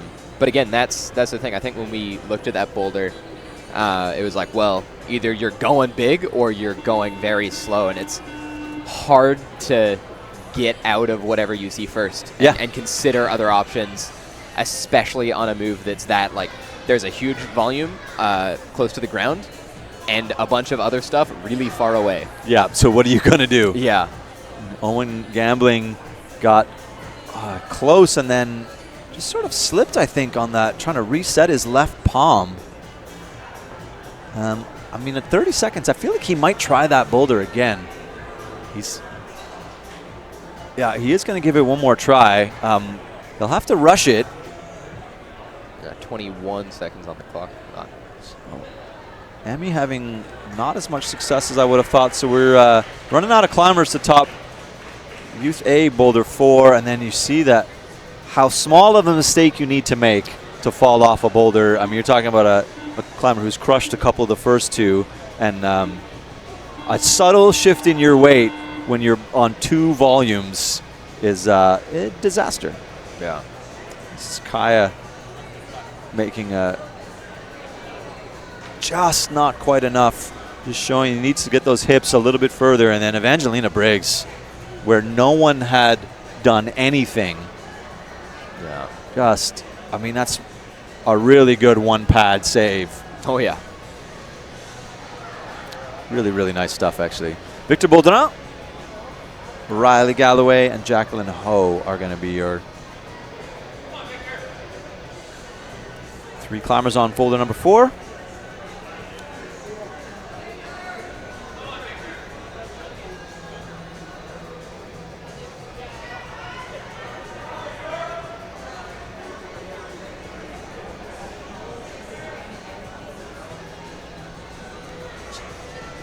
Jacqueline getting feet first.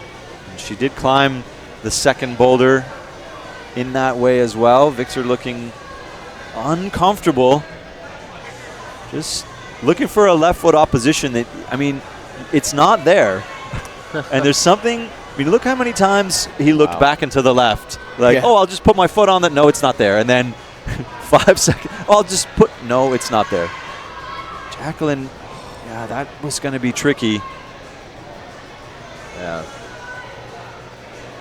And again, the curse of falling off the tops of boulders. Yeah, so hard. So difficult mentally and physically from I have done so many more moves than yeah, I'd rather miss the first move 3 or 4 times and send a boulder than fall off the top 3 times in a row. It's a lot more. Whoa! Riley saving the barn door. It's a really interesting angle for opposition here to do this last move. It's more complex than it appears. Yeah. It's a layback on a funny angle. With a foot that is very bad. So Jacqueline O needs to do something different. I mean, that cross through. You saw that time. It looked like she was going to try and go quite dynamically to do a quick match, and it's unfortunate, an awkward fall from Jacqueline Ho. Well, I hope that she's all right. Holding her shoulder. We'll stick with Victor Baudran here. He's going to have to get back into that position of doing what you don't want to do, even though it's what you need to do. Yeah. And sometimes the beta is accept you got to do it and just get through it as quickly as you can while still moving with composure. Yeah. And as he's doing here very, very well. So now he stopped looking for the left foot that he wished existed, and he's sort of dealing with the hand he's been dealt. That was a pretty good look at how terrible that last hold is. And Jacqueline, no harm done, I guess. Yeah. The adrenaline helps a little bit. Oh, yeah.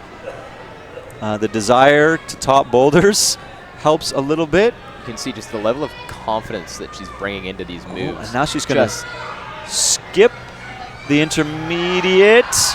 Oh, beautiful. Great stuff. Top. Yeah. That is a top.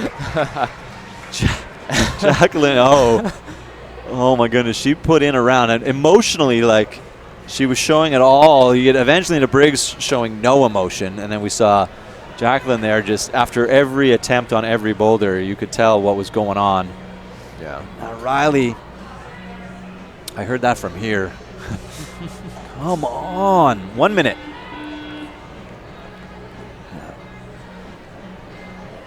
Victor, it's like, what? No, don't have it. Getting volumed. Riley looks very upset.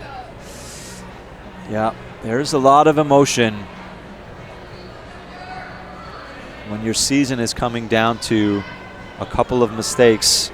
And 30 seconds on the clock and 1 climb. Yeah, and if you haven't competed in a lot of individual sports, the level of disappointment is amplified over team sports. I've done both. I know a lot of people have done both. But team sports, you're disappointed as a team. You have a lot of support from other people. You have there's a lot of scenarios in which you can talk your way through the good things that happened, how well you did as a team, and it's not all your fault. Yeah. Even though you're not blaming other people, when in individual athletics, there is literally no one that you can point to that's not you, and it is a lot to put on your shoulders. And that's why you see these athletes either being very, very excited, or as you saw Riley there, a top contender, just looking despondent after being unable to do a couple of boulders. And you really feel for them, and there's nowhere to hide from your own emotions and your own knowledge of how well you think you could have done. Yeah, and not to sound overly dramatic here, but like these boulders, these moments will replay in these athletes' minds for weeks, months, potentially years to come. The mistakes or the shortcomings or the whatever that just torture these athletes. Absolutely. And in the long run, motivate them through the grueling training sessions, but short term, it's only negativity when things go so far from the way you want. Unlike unlike Evangelina Briggs, yeah, 4 flashes, no, but 4 tops. So Just another day at work. Yeah, that's really, really good climbing from Evangelina Briggs. And likewise, Ethan Hoffman, who's brushing here. Yeah, your clock is displaying zeros. They got about 3 minutes, 15 seconds left, so just a bit of a technical issue there. A little bit of time. And it's back. Hey, we're back.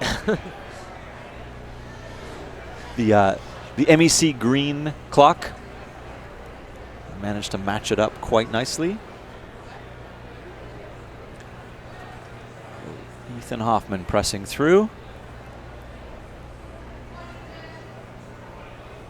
Looking a lot more comfortable, obviously working, but still making it look like it's maybe not too big of a deal through that early section. Yeah, moving smoother and quicker. Yeah.